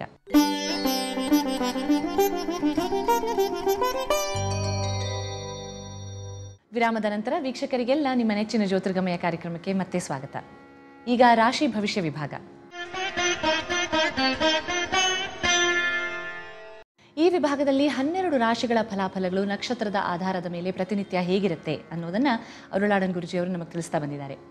ಇವತ್ತು ಮೊದಲು 6 ರಾಶಿಗಳ ಫಲಾಫಲಗಳು ಹೇಗಿರುತ್ತೆ ಅಂತ ಕೇಳಿ ತಿಳ್ಕೊಳ್ಳೋಣ. ಮೊದಲಿಗೆ ಮೇಷರಾಶಿಯವರಿಗೆ. ಮೇಷರಾಶಿಯವರು ಇವತ್ತಿನ ದಿವಸ ಸ್ವಲ್ಪ ಒಂದು 5 ನಿಮಿಷ ಧ್ಯಾನ ಮಾಡಿ, ದೇವತಾ ಚಿಂತನೆ ಮಾಡಿ, ಧ್ಯಾನ ಮಾಡಿ. ನಾಳೆಗಾಗಿ ನಿಮಗೆ ಆಕಾಶ ನೀಲಿ ಬಣ್ಣ ಭಾಳ ಚೆನ್ನಾಗಿರುತ್ತೆ. ಮೇಷರಾಶಿಯ ವೀಕ್ಷಕರು ಇವತ್ತಿನ ದಿವಸ ಒಳ್ಳೆಯ ತೀರ್ಮಾನಗಳು ತಗೊಳ್ಳುವಂತಹ ದಿನವಾಗಿರುತ್ತೆ. ಭೂಮಿ ವಿಚಾರದಲ್ಲಿ ಏನಾದ್ರು ಏರುಪೇರಾಗಿದ್ದರೆ ಅದು ಸರಿ ಹೋಗುವಂತಹ ದಿನ. ವ್ಯಾಪಾರ ವ್ಯವಹಾರದಲ್ಲಿರ್ತಕ್ಕಂಥ ಹಳೆ ಬಾಕಿಗಳನ್ನು ನೀವು ತೀರಿಸಿ ಹೊಸದಾಗಿ ವ್ಯಾಪಾರ ಮಾಡೋದಕ್ಕೆ ವಿಶೇಷವಾದ ದಿನವಾಗಿರುತ್ತೆ. ಮದುವೆ ಮುಂಜಿಗೋಸ್ಕರ ಭಾಳ ದಿವಸದಿಂದ ಕಾಯ್ತಾ ಇರೋರಿಗೆ ಒಳ್ಳೆಯ ವರ ವಧು ಸಿಗುವಂತಹ ಸೂಚನೆಗಳು ಕೂಡ ಕಂಡುಬರುತ್ತೆ. ಅಶ್ವಿನಿ ನಕ್ಷತ್ರದವರಿಗೆ ತಂದೆ ಮಕ್ಕಳ ಜೊತೆ ಇದ್ದಂತಹ ಅಭಿಪ್ರಾಯ ಭೇದ ಕಡಿಮೆ ಆಗುತ್ತೆ. ವ್ಯಾಪಾರ ವ್ಯವಹಾರದ ನಿಮಿತ್ತ ಬೇರೆ ಊರಿಗೆ ಹೋಗಿ ಏನಾದ್ರು ವ್ಯಾಪಾರ ಮಾಡಬೇಕು ಅಂತಿದ್ರು ಕೂಡ ಖಂಡಿತ ವಿಶೇಷವಾದ ದಿನವಾಗಿರುತ್ತೆ. ಹಣಕಾಸಿನ ವಿಚಾರದಲ್ಲಿ ಮನಸ್ಸಿಗೆ ಸಮಾಧಾನ. ಭರಣಿ ನಕ್ಷತ್ರದವರಿಗೆ ಬಹಳ ದಿವಸದಿಂದ ಆಗಬೇಕಾದಂಥ ಕೆಲಸಗಳು ಪೆಂಡಿಂಗ್ ಇರೋದೆಲ್ಲ ಇವತ್ತಿನ ದಿವಸ ಸ್ವಲ್ಪ ಆಗುವಂತಹ ಯೋಗ. ಸರ್ಕಾರದ ಕಡೆಯಿಂದ ಏನಾದ್ರು ಸಹಾಯ ಆಗಬೇಕಂದ್ರೆ ಇವತ್ತಿನ ದಿವಸ ಅದರ ವಿಚಾರಗಳು ಮನಸ್ಸಿಗೆ ಸಮಾಧಾನ ಕೊಡುತ್ತೆ. ಫೈನಾನ್ಸ್ ಬಿಸ್ನೆಸ್ ಮಾಡೋರಿಗೆ ಭಾಳ ದಿವಸದಿಂದ ಇದ್ದಂತಹ ಟೆನ್ಷನ್, ಅಂದರೆ ದುಡ್ಡು ಕಾಸು ನೀವು ಯಾರಿಗೂ ಕೊಡಬೇಕಾಗಿರೋದು ಇವತ್ತು ಕೊಟ್ಟು ಸಮಾಧಾನ ಮಾಡಿಕೊಳ್ಳುವಂತಹ ದಿನವಾಗಿರುತ್ತೆ. ಕೃತಿಕಾ ನಕ್ಷತ್ರದವರಿಗೆ ಗಂಡ ಹೆಂಡತಿಯ ಮಧ್ಯೆ ಇದ್ದಂತಹ ಅಭಿಪ್ರಾಯ ಭೇದ ಸ್ವಲ್ಪ ಯಾರೋ ಬೇರೆಯವ್ರ ಇನ್ಫ್ಲೂಯೆನ್ಸಿಂದ ಸರೋಗುವಂತಹ ದಿನ. ಅತ್ತೆ ಮಾವನ ಹತ್ರ ಇದ್ದಂತಹ ಅಭಿಪ್ರಾಯ ಭೇದ ಕೂಡ ಸೊಸೈಟಿಗೆ ಕಡಿಮೆ ಆಗುತ್ತೆ. ಪಾರ್ಟ್ನರ್ಶಿಪ್ಪಲ್ಲಿ ಬಿಸ್ನೆಸ್ ಮಾಡ್ತಾ ಇರೋರಿಗೆ ಇವತ್ತಿನ ದಿವಸ ಸ್ವಲ್ಪ ಹೆಚ್ಚಿನ ಲಾಭ ಹಾಗೂ ಹೊಸ ವ್ಯಾಪಾರ ಮಾಡೋದಕ್ಕೆ ಆಸಕ್ತಿ ಕೂಡ ಉಂಟಾಗುತ್ತೆ. ವೃಷಭ ರಾಶಿಯವರಿಗೆ ಇವತ್ತಿನ ದಿವಸ ವೆಂಕಟೇಶ್ವರ ದರ್ಶನ ಮನಸ್ಸಿಗೆ ನೆಮ್ಮದಿ ಕೊಡುತ್ತೆ. ನಾಳೆಗಾಗಿ ನೀವು ಕೆಂಪು ಬಣ್ಣವನ್ನು ಉಪಯೋಗಿಸ್ಕೊಳ್ಳಿ. ವೃಷಭ ರಾಶಿಯವರು ಇವತ್ತಿನ ದಿವಸ ಹೆಚ್ಚಿನ ಓಡಾಟ ಇರುತ್ತೆ. ಬೆಳಗ್ಗೆಯಿಂದನೇ ಸ್ವಲ್ಪ ಪರ್ಸ್ನಲ್ ಕೆಲಸಗಳನ್ನೆಲ್ಲ ಮಾಡ್ಕೋಬೇಕು ಅಂತ ಅಂದ್ಕೊಂಡಿರ್ತೀರ, ಆದರೆ ಯಾರೋ ಅತಿಥಿಗಳು ಬಂದುಬಿಟ್ಟಿರ್ತಾರೆ, ಅವ್ರ ಕೆಲಸ ಎಲ್ಲ ಮುಗಿಸ್ಬೇಕಾಗುತ್ತೆ. ಮಧ್ಯಾಹ್ನದ ನಂತರ ಸ್ವಲ್ಪ ಮನಸ್ಸಮಾಧಾನವಾಗಿ ಕೆಲಸಗಳನ್ನು ಮುಗಿಸ್ಬೋದು. ಮನೆಯಲ್ಲಿರುವಂತಹ ಹೆಣ್ಣು ಮಕ್ಕಳಿಗೆ ಆರೋಗ್ಯದ ವಿಚಾರದಲ್ಲಿ ಮತ್ತಷ್ಟು ಸ್ವಲ್ಪ ಟೆನ್ಷನ್ ಆಗುತ್ತೆ. ಹೊಟ್ಟೆ ಸಂಬಂಧಪಟ್ಟಿದ್ದು, ಡಯಾಬಿಟಿಕ್ಸ್ ಸಂಬಂಧಪಟ್ಟಂಥವರು ಮತ್ತೊಮ್ಮೆ ಡಾಕ್ಟ್ರನ್ನ ತೋರಿಸಿ ಆರೋಗ್ಯದ ವಿಚಾರದಲ್ಲಿ ಗಮನ ತಗೊಳ್ಳೋದು ಉತ್ತಮ. ಕೃತಿಕಾ ನಕ್ಷತ್ರ 2, 3, 4ನೇ ಪಾದದವರಿಗೆ ಹೊಸ ವಸ್ತು ಖರೀದಿ ಮಾಡೋದಕ್ಕೆ ವಿಶೇಷವಾದಂತಹ ದಿನ. ವಿದ್ಯುತ್ ಉಪಕರಣಗಳು ಅಥವಾ ಫರ್ನಿಚರ್ಸ್ ಏನಾದ್ರು ತೊಗೊಳ್ಳೋದಾದರೂ ಕೂಡ ಇವತ್ತಿನ ದಿವಸ ಮನಸ್ಸಿಗೆ ಸಮಾಧಾನ ಆಗುವಂತಹ ರೀತಿಯಲ್ಲಿ ಸಿಗುತ್ತೆ. ಹೊಸ ವಾಹನ ಖರೀದಿ ಮಾಡೋರಿಗೆ ಇವತ್ತಿನ ದಿವಸ ಮನಸ್ಸಿಗೆ ನೆಮ್ಮದಿ ಹಾಗೂ ಬೇಕಾದಂತಹ ರೀತಿಯಲ್ಲಿ ವಾಹನವನ್ನು ತಯಾರುಪಡಿಸ್ಕೋಬೋದು. ವಿದೇಶಕ್ಕೆ ಹೋಗೋ ಪ್ರಯತ್ನದಲ್ಲಿರ್ತಕ್ಕಂಥವರಿಗೆ ಒಳ್ಳೆಯ ಸುದ್ದಿ ಬರುವಂತಹ ಯೋಗ. ರೋಹಿಣಿ ನಕ್ಷತ್ರದವರಿಗೆ ಇವತ್ತಿನ ದಿವಸ ರಿಯಲ್ ಎಸ್ಟೇಟ್ ಬಿಸ್ನೆಸ್ಸಲ್ಲಿದ್ದವರು ಸ್ವಲ್ಪ ಮನಸ್ಸು ಸಮಾಧಾನ ಪಟ್ಕೋಬೋದು. ಹಳೆ ಮನೆಯನ್ನು ಮಾರಿ ಹೊಸ ಮನೆ ತೊಗೋಬೋದು, ಸೈಟ್ ಬಿಟ್ಬಿಟ್ಟು ಹೊಸ ಸೈಟ್ ತೊಗೊಳ್ಳೋದು, ಆ ರೀತಿ ಐಡಿಯಾ ಏನಾರಿದ್ದರೆ ಇವತ್ತಿನ ದಿವಸ ಅದು ಸರಿಯಾದ ರೀತಿಯಲ್ಲಿ ನಿಮಗೆ ವ್ಯಾಪಾರ ವ್ಯವಹಾರಕ್ಕೆ ದಾರಿಯಾಗುತ್ತೆ. ಮೃಗಶಿರ ನಕ್ಷತ್ರದವರು ಹಿರಿಯ ಅಧಿಕಾರಿಗಳ ಜೊತೆ ಸ್ವಲ್ಪ ಅಭಿಪ್ರಾಯ ಭೇದ ಬರುವಂತಹ ಸಾಧ್ಯತೆ ಇದೆ. ಎಲ್ಲೋ ಫೈಲ್ ಕಳ್ಕೊಂಬಿಡೋದು ಅಥವಾ ಯಾವುದೋ ಇಂಪಾರ್ಟೆಂಟ್ ಪೇಪರ್ ಇಟ್ಬಿಟ್ಟು ಸಿಗಲಿಲ್ಲ ಅಂತ ಹೇಳೋದು, ಮನೆಯವ್ರನ್ನೆಲ್ಲ ಒಂದು ರೀತಿ ಗಲಾಟೆ ಮಾಡಿ ಇದಿಲ್ಲ ಅದಿಲ್ಲ ಅಂತ ಹೇಳೋದು, ಇದೆಲ್ಲ ಸನ್ನಿವೇಶ ಬರುತ್ತೆ. ಅಟ್ಲೀಸ್ಟ್ ಇವತ್ತಿಂದ ಯಾವ್ಯಾವ ವಸ್ತು ಎಲ್ಲಿಡಬೇಕು ಅಂತ ಒಂದು ಗಮನ ಇಟ್ಕೊಂಡು ಕೂಡ ಉತ್ತಮವಾದಂತಹ ಮನಸ್ಥಿತಿ ಇರುತ್ತೆ. ಮಕ್ಕಳ ವಿಚಾರದಲ್ಲಿ ಇದ್ದಂತಹ ಟೆನ್ಷನ್ ಕಡಿಮೆ, ಒಳ್ಳೆ ಕಡೆ ಕೆಲಸ ಅಥವಾ ಮದುವೆಗೆ ಸೂಚನೆಗಳು ಕಂಡುಬರುತ್ತೆ. ಮಿಥುನ ರಾಶಿಯವರಿಗೆ ಇವತ್ತಿನ ದಿವಸ ಕುಲದೇವತೆ ದರ್ಶನ ಮನಸ್ಸಿಗೆ ನೆಮ್ಮದಿ ಕೊಡುತ್ತೆ. ನಾಳೆಗಾಗಿ ಗಂಧದ ಬಣ್ಣ ಬಹಳ ಚೆನ್ನಾಗಿರುತ್ತೆ. ಮಿಥುನ ರಾಶಿಯವರು ಕೊಟ್ಟ ಮಾತನ್ನು ಕಾಪಾಡ್ಕೊಳ್ಳೋದಕ್ಕೆ ಎಲ್ಲ ಪ್ರಯತ್ನವನ್ನು ಇವತ್ತು ಮಾಡ್ತೀರಾ. ಹೊಸ ಮನೆ ಹುಡುಕ್ತಾ ಇದ್ದವರಿಗೆ ಖಂಡಿತ ಹೊಸ ಮನೆ ಸಿಗುವಂತಹ ಯೋಗ. ಬಹಳ ದಿವಸದಿಂದ ನೈಟ್ ಶಿಫ್ಟ್ ಕೆಲಸ ಮಾಡ್ತಾ ಇರ್ತಕ್ಕಂಥವ್ರಿಗೆ ಡೇ ಶಿಫ್ಟಲ್ಲಿ ಏನಾದ್ರು ಇಂಟರ್ವ್ಯೂಸ್ ಬಂದು ಕೆಲಸ ಸಿಗುವಂತಹ ಭರವಸೆ ಸಿಗುತ್ತೆ. ಮೃಗಶಿರ ನಕ್ಷತ್ರ 3, 4ನೇ ಪಾದದವರಿಗೆ ಆರೋಗ್ಯದಲ್ಲಿ ಅಭಿವೃದ್ಧಿ. ರೈತರಿಗೆ ಭೂಮಿ ವಿಚಾರದಲ್ಲಿದ್ದಂತಹ ಟೆನ್ಷನ್ ಕಡಿಮೆ. ಕೋರ್ಟು ಕಚೇರಿಯಲ್ಲಿದ್ದಂತಹ ಕೇಸು ಸ್ವಲ್ಪ ಕಾಂಪ್ರಮೈಸು ಸಮಾಧಾನ ಆಗುವಂತಹ ಸೂಚನೆಗಳು. ಆರಿದ್ರ ನಕ್ಷತ್ರದವರಿಗೆ ಸ್ವಲ್ಪ ಟಯರ್ಡ್ ಆಗೋಗಿರುತ್ತೆ, ಭಾಳ ವರ್ಕ್ ಒಂದೂವರೆ ತಿಂಗಳು 2 ತಿಂಗಳಿಂದ. ಏನಾದ್ರು ಒಂಚೂರು ರೆಸ್ಟ್ ತೊಗೋಬೇಕು, 1 ದಿನ 2 ದಿನ ರಜೆ ಹಾಕ್ಬಿಟ್ಟು ಆರಾಮಾಗಿರೋಣ ಅಂತ ಅನಿಸಿದ್ರೆ ಖಂಡಿತ ಅದನ್ನು ಮಾಡಿ ಮನಸ್ಸು ನೆಮ್ಮದಿ ತೊಗೊಳ್ಳಿ. ಖಂಡಿತ ಮುಂದಕ್ಕೆ ಎಲ್ಲ ರೀತಿಯಲ್ಲೂ ವ್ಯಾಪಾರ ವ್ಯವಹಾರಗಳು ಚೆನ್ನಾಗಾಗುತ್ತೆ. ವಿದೇಶಕ್ಕೆ ಹೋಗಿ ವ್ಯಾಪಾರ ಮಾಡಬೇಕು ಅಥವಾ ವಿದೇಶದ ವಸ್ತುಗಳನ್ನು ವ್ಯಾಪಾರ ಮಾಡಬೇಕು ಅಂತ ಅಂದ್ಕೊಂಡಿರ್ತಕ್ಕಂಥವ್ರಿಗೆ ಒಳ್ಳೆಯ ಸೂಚನೆಗಳು ಅಥವಾ ಮಾರ್ಗದರ್ಶನ ಸಿಗುವಂತಹ ದಿನ. ಪುನರ್ವಸು ನಕ್ಷತ್ರದವರಿಗೆ ಇವತ್ತಿನ ದಿವಸ ಅಣ್ಣ ತಮ್ಮ ಅಕ್ಕ ತಂಗಿಯರಿಂದ ಸಮಯಕ್ಕೆ ಸರಿಯಾಗಿ ಸಹಾಯ ಸಿಗುತ್ತೆ. ಬೇರೆ ಬೇರೆ ಊರಲ್ಲಿರ್ತಕ್ಕಂಥ ಅಣ್ಣ ತಮ್ಮದಿರ ಅಕ್ಕ ತಂಗಿರು ಒಟ್ಟಿಗೆ ಸೇರಿಕೊಂಡು ಮನೆಯ ವಿಚಾರದಲ್ಲಿ ಏನಾದರೂ ತೀರ್ಮಾನ ತಗೊಳ್ಳೋದಾದರೂ ಕೂಡ ಇವತ್ತಿನ ದಿವಸ ಅದನ್ನು ಮುಂದುವರಿಸಿ ಮಾಡ್ಬೋದು. ಶಾಲೆಗೆ ಹೋಗಿ ಬರುವಂತಹ ಮಕ್ಕಳಿಗೆ ಸ್ವಲ್ಪ ಸ್ಪೋರ್ಟ್ಸು ಗೇಮ್ಸಲ್ಲಿ ಹೆಚ್ಚಿನ ಆಸಕ್ತಿ ಇರುತ್ತೆ. ಖಂಡಿತ ಅದನ್ನು ಕೂಡ ಅಭ್ಯಾಸ ಮಾಡ್ಕೊಳ್ಳೋ ಪ್ರಯತ್ನವನ್ನು ಮಾಡಿ. ಕರ್ಕಾಟಕ ರಾಶಿಯವರಿಗೆ ಇವತ್ತು ಅಮ್ಮನವರ ದರ್ಶನ, ಗ್ರಾಮದೇವತೆ ಕುಲದೇವತೆ ದರ್ಶನ ಮನಸ್ಸಿಗೆ ನೆಮ್ಮದಿ ಕೊಡುತ್ತೆ. ನಾಳೆಗಾಗಿ ನಿಮಗೆ ಗುಲಾಬಿ ಬಣ್ಣ ಭಾಳ ಚೆನ್ನಾಗಿರುತ್ತೆ. ಕರ್ಕಾಟಕ ರಾಶಿಯವರು ಇವತ್ತು ಸ್ವಲ್ಪ ಆತ್ಮವಿಶ್ವಾಸ ಕಡಿಮೆ ಆಗಿರುತ್ತೆ. ಯಾಕಂದರೆ ಆರೋಗ್ಯದಲ್ಲಿ ಏರುಪೇರಾದಾಗ ನಾಳೆ ಮಾಡ್ಕೊಳ್ಳೋಣ ಬಿಡು, ಮಧ್ಯಾಹ್ನ ಮಾಡ್ಕೊಳ್ಳೋಣ ಬಿಡು ಅಂತಿರುತ್ತೆ. ನೀವೇ ಖುದ್ದಾಗಿ ಹೋಗಿ ಮಾಡಬೇಕು ಅಂದರೆ ಮಾಡಿ, ಇಲ್ಲದಿದ್ದಲ್ಲಿ ದೂರವಾಣಿ ಮೂಲಕ ಫೋನ್ ಮೂಲಕ ಹೇಳಿ ಕೆಲಸಗಳನ್ನು ಮಾಡೋ ಪ್ರಯತ್ನವನ್ನು ಮಾಡೋದು ಉತ್ತಮ. ಹಳೆ ಬಾಕಿ ವಸೂಲು ಮಾಡೋದಕ್ಕೆ ಇವತ್ತಿನ ದಿವಸ ಒಳ್ಳೆಯ ದಿನವಾಗಿರುತ್ತೆ. ಮಧ್ಯಾಹ್ನದ ನಂತರ ಆ ವಿಚಾರದಲ್ಲಿ ಒಳ್ಳೆಯ ತೀರ್ಮಾನವನ್ನು ತಗೊಳ್ಳಿ. ಪುನರ್ವಸು ನಕ್ಷತ್ರದ ಕರ್ಕಾಟಕ ರಾಶಿಯವರಿಗೆ ದೇವತಾ ವಿಶ್ವಾಸ, ಹಳೆ ದೇವಸ್ಥಾನಕ್ಕೆ ಯಾವುದೋ ಹೋಗಬೇಕು, ಹರಕೆ ಸಲ್ಲಿಸಬೇಕು ಅಂತ ಅಂದ್ಕೊಂಡಿರೋರು ಖಂಡಿತ ಅದನ್ನು ಮಾಡಿ. ಮಕ್ಕಳ ವಿದ್ಯಾಭ್ಯಾಸದ ವಿಚಾರದಲ್ಲಿ ಇದ್ದಂತಹ ಟೆನ್ಷನ್ ಕಡಿಮೆ ಆಗುವಂತಹ ದಿನ. ಪುಷ್ಯಮಿ ನಕ್ಷತ್ರದವರಿಗೆ ನಿನ್ನೆ ಸ್ವಲ್ಪ ಆರೋಗ್ಯದಲ್ಲಿ ಏರುಪೇರಿತ್ತು, ಇವತ್ತು ಪರವಾಗಿಲ್ಲ. ಬೆಳಿಗ್ಗೆನೇ ಸ್ವಲ್ಪ ಲವಲವಿಕೆಯಿಂದ ಇರ್ತೀರ. ಬೇರೆಯವ್ರ ಕೆಲಸನ ಮಾಡಿಕೊಡೋದ್ರಲ್ಲಿ ಎತ್ತಿದ ಕೈ ನೀವು. ಯಾರೇನು ಕೇಳಿಬಿಟ್ರು ಮೊದಲು ಮಾಡಿಕೊಟ್ಬಿಡ್ತೀರಾ. ನಿಮ್ಮ ಕೆಲಸಗಳು ಕೆಲವು ಪೆಂಡಿಂಗ್ ಇರುತ್ತೆ, ಆಫೀಸಲ್ಲಾಗ್ಬೋದು ಮನೆಯಲ್ಲಾಗ್ಬೋದು. ಅದನ್ನು ಇವತ್ತು ಮುಗಿಸೋ ಪ್ರಯತ್ನ ಪಟ್ಟರೆ ಮನಸ್ಸಿಗೆ ಸಮಾಧಾನ. ಆಶ್ಲೇಷ ನಕ್ಷತ್ರದವರಿಗೆ ಇವತ್ತಿನ ದಿವಸ ಮಾತು ಕೊಟ್ಬಿಟ್ಟಿರ್ತೀರ, ಕೈಯಲ್ಲಿ ದುಡ್ಡಿರೋದಿಲ್ಲ ಅಥವಾ ಯಾರಿಗೂ ಹೆಲ್ಪ್ ಮಾಡ್ತೀನಿ ಅಂತ ಹೇಳ್ಬಿಟ್ಟಿರ್ತೀರ. ಅದು ಹೇಗಾದ್ರು ತಪ್ಪಿಸ್ಕೋಬೇಕು ಅಂತ ಮನಸ್ಸಲ್ಲಿರುತ್ತೆ. ಸತ್ಯದ ಅಂಶವನ್ನು ಹೇಳಿ, ನಿಜದ ಅಂಶವನ್ನು ಹೇಳಿ ತಪ್ಪಿಸ್ಕೊಂಡ್ರೆ ಖಂಡಿತ ತೊಂದರೆ ಇರೋದಿಲ್ಲ. ಇಲ್ಲದಿದ್ದಲ್ಲಿ ಅದೊಂದು ಮಾತಾಡಿ ಮತ್ತೆ ಏನಾದ್ರು ಭರವಸೆ ಕೊಡಬೇಕಾಗಿ ಬರುತ್ತೆ. ಪೂಜೆ ಪುನಸ್ಕಾರದ ವಿಚಾರದಲ್ಲಿ ಹೆಚ್ಚಿನ ಆಸಕ್ತಿ ಬರುತ್ತೆ. ಇನ್ನು ಮುಂದೆ ರೆಗ್ಯುಲರಾಗಿ ಮಾಡಬೇಕು ಅಂತ ಒಂದು ಸಂಕಲ್ಪ ತೊಟ್ಕೊಳ್ಳೋರು ಕೂಡ ಇವತ್ತಿನಿಂದ ಅದನ್ನು ಪ್ರಾರಂಭ ಮಾಡಬೇಕು. ಸಿಂಹರಾಶಿಯವರಿಗೆ ಇವತ್ತು ಕೃಷ್ಣನಾಮ ಸ್ಮರಣೆ ಮನಸ್ಸಿಗೆ ನೆಮ್ಮದಿ ಕೊಡುತ್ತೆ. ನಾಳೆಗಾಗಿ ಹಸಿರು ಬಣ್ಣ ಭಾಳ ಚೆನ್ನಾಗಿರುತ್ತೆ. ಸಿಂಹರಾಶಿಯವರು ಓಡಾಡಿ ಸುಸ್ತಾಗಿ ಇವತ್ತಿನ ದಿವಸ ಕೂತ್ಕೊಂಡು ಎಲ್ಲ ಕೆಲಸ ಮನೆಯಿಂದನೇ ಮಾಡ್ತೀನಿ ಅಂತ ಏನಾದ್ರು ತೀರ್ಮಾನ ಮಾಡಿದರೆ ಖಂಡಿತ ಮಾಡಿ. ನಿಮ್ಮ ಕಾಂಟ್ಯಾಕ್ಟ್ಸ್ ಭಾಳ ಚೆನ್ನಾಗಿದೆ, ಬಾಯ್ಬಿಟ್ಟು ಕೇಳೋದಿಲ್ಲ ಯಾವುದನ್ನು. ಇವತ್ತಿನ ದಿವಸ ಏನೇ ಕೆಲಸ ಆಗಬೇಕಾದ್ರೂ ಕೂಡ ಸ್ವಲ್ಪ ಕೇಳಿದಷ್ಟು ಬೇಗ ಕೆಲಸಗಳಾಗುತ್ತೆ. ಶಾಲೆಗೆ ಹೋಗಿ ಬರುವಂತಹ ಮಕ್ಕಳು ಸ್ವಲ್ಪ ಹಠದ ಸ್ವಭಾವ ತೋರಿಸಿ ಅಮ್ಮನ ಹತ್ರ ಅಭಿಪ್ರಾಯ ಭೇದ ಪಟ್ಕೊಳ್ಳುವಂತಹ ಸಾಧ್ಯತೆ ಇರೋದ್ರಿಂದ ಅಮ್ಮ ಏನೇ ಹೇಳಿ ಸ್ವಲ್ಪ ಅದರಲ್ಲಿ ಅರ್ಥ ಇರುತ್ತೆ ಅಂತ ತಿಳ್ಕೊಂಡು ಇವತ್ತೊಂದು ದಿವಸ ಸುಮ್ಮನೆ ಇದ್ದು ಮೌನವಾಗಿ ಕೆಲಸಗಳನ್ನು ಮಾಡಿ ಒಳ್ಳೆಯದಾಗುತ್ತೆ. ಮಕಾ ನಕ್ಷತ್ರದವರು ಪಾರ್ಟ್ನರ್ಶಿಪ್ ಬಿಸ್ನೆಸ್ಸಲ್ಲಿ ಸ್ವಲ್ಪ ಅಸಮಾಧಾನ ಆಗಿರ್ತಕ್ಕಂಥ ಸಾಧ್ಯತೆ ಇದೆ. ಒಂದು ದಿವಸದ ತೀರ್ಮಾನಕ್ಕೋಸ್ಕರ ಯಾವುದೇ ದೊಡ್ಡದಾದಂಥ ತೀರ್ಮಾನ ತಗೊಳ್ಳೋದು ಬೇಡ. ಮಧ್ಯಾಹ್ನದ ನಂತರ ವ್ಯಾಪಾರ ವ್ಯವಹಾರಗಳಲ್ಲಿ ಸಮಾಧಾನ. ಗಂಡ ಹೆಂಡತಿ ಮಧ್ಯೆ ಇದ್ದಂತಹ ಅಭಿಪ್ರಾಯ ಭೇದ ಮಧ್ಯಾಹ್ನದ ನಂತರ ಸರೋಗುವಂತಹ ದಿನ. ಹೊಸ ಕಾಲೇಜು ಶಾಲೆಗಳಲ್ಲಿ ಮಕ್ಕಳಿಗೆ ಅಡ್ಮಿಷನ್ ಸಿಗುವಂತಹ ಒಳ್ಳೆಯ ದಿನವಾಗಿ ಕೂಡ ಇರುತ್ತೆ. ಪುಬ್ಬ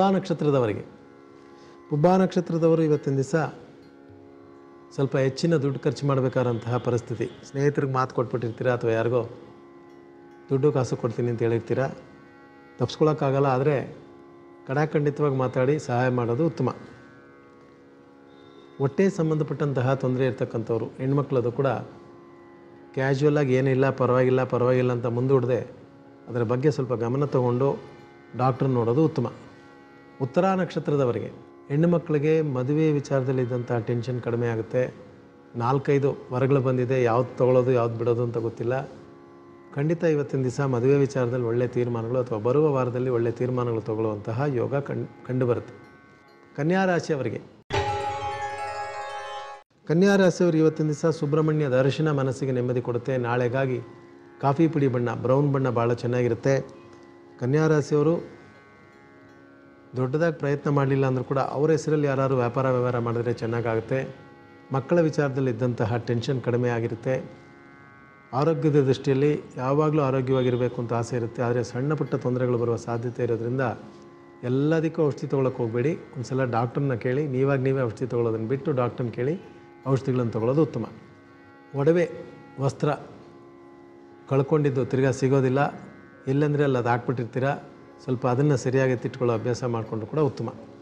ಉತ್ತರ ನಕ್ಷತ್ರದ 2, 3, 4ನೇ ಪಾದದವರಿಗೆ ಉತ್ತಮ ವ್ಯಾಸಂಗಕ್ಕೆ, ಉತ್ತಮ ವಿದ್ಯಾಭ್ಯಾಸಕ್ಕೆ ಹೊರದೇಶಕ್ಕೆ ಹೋಗಬೇಕು ಅಂತ ಐಡಿಯಾ ಇರ್ತಕ್ಕಂಥವ್ರು ದುಡ್ಡು ಕಾಸು ಟೆನ್ಷನ್ ಬರುವ ಸಾಧ್ಯತೆ. ಬ್ಯಾಂಕನ್ನು ಅಪ್ರೋಚ್ ಮಾಡೋದು ಉತ್ತಮ. ಆಷಾಢಕ್ಕೆ ಹೋದಂತಹ ಹೊಸದಾಗಿ ಮದುವೆ ಆಗಿ ಹೋದಂತಹ ಹೆಂಡತಿ ಆಷಾಢಕ್ಕೆ ಹೋಗಿ ವಾಪಸ್ ಬಂದಿರ್ತಾರೆ. ಬಂದ ಕೂಡಲೇ ಸಣ್ಣ ಪುಟ್ಟ ಅಭಿಪ್ರಾಯ ಭೇದಗಳು ಬರುವ ಸಾಧ್ಯತೆ ಇದೆ. 1-2 ದಿವಸ ಸಮಾಧಾನವಾಗಿ ಸಾವಧಾನವಾಗಿದ್ದು ಮಾತನಾಡಿ ಎಲ್ಲವನ್ನು ಸರಿಪಡಿಸ್ಕೊಳ್ಳೋದು ಉತ್ತಮ. ಹಸ್ತ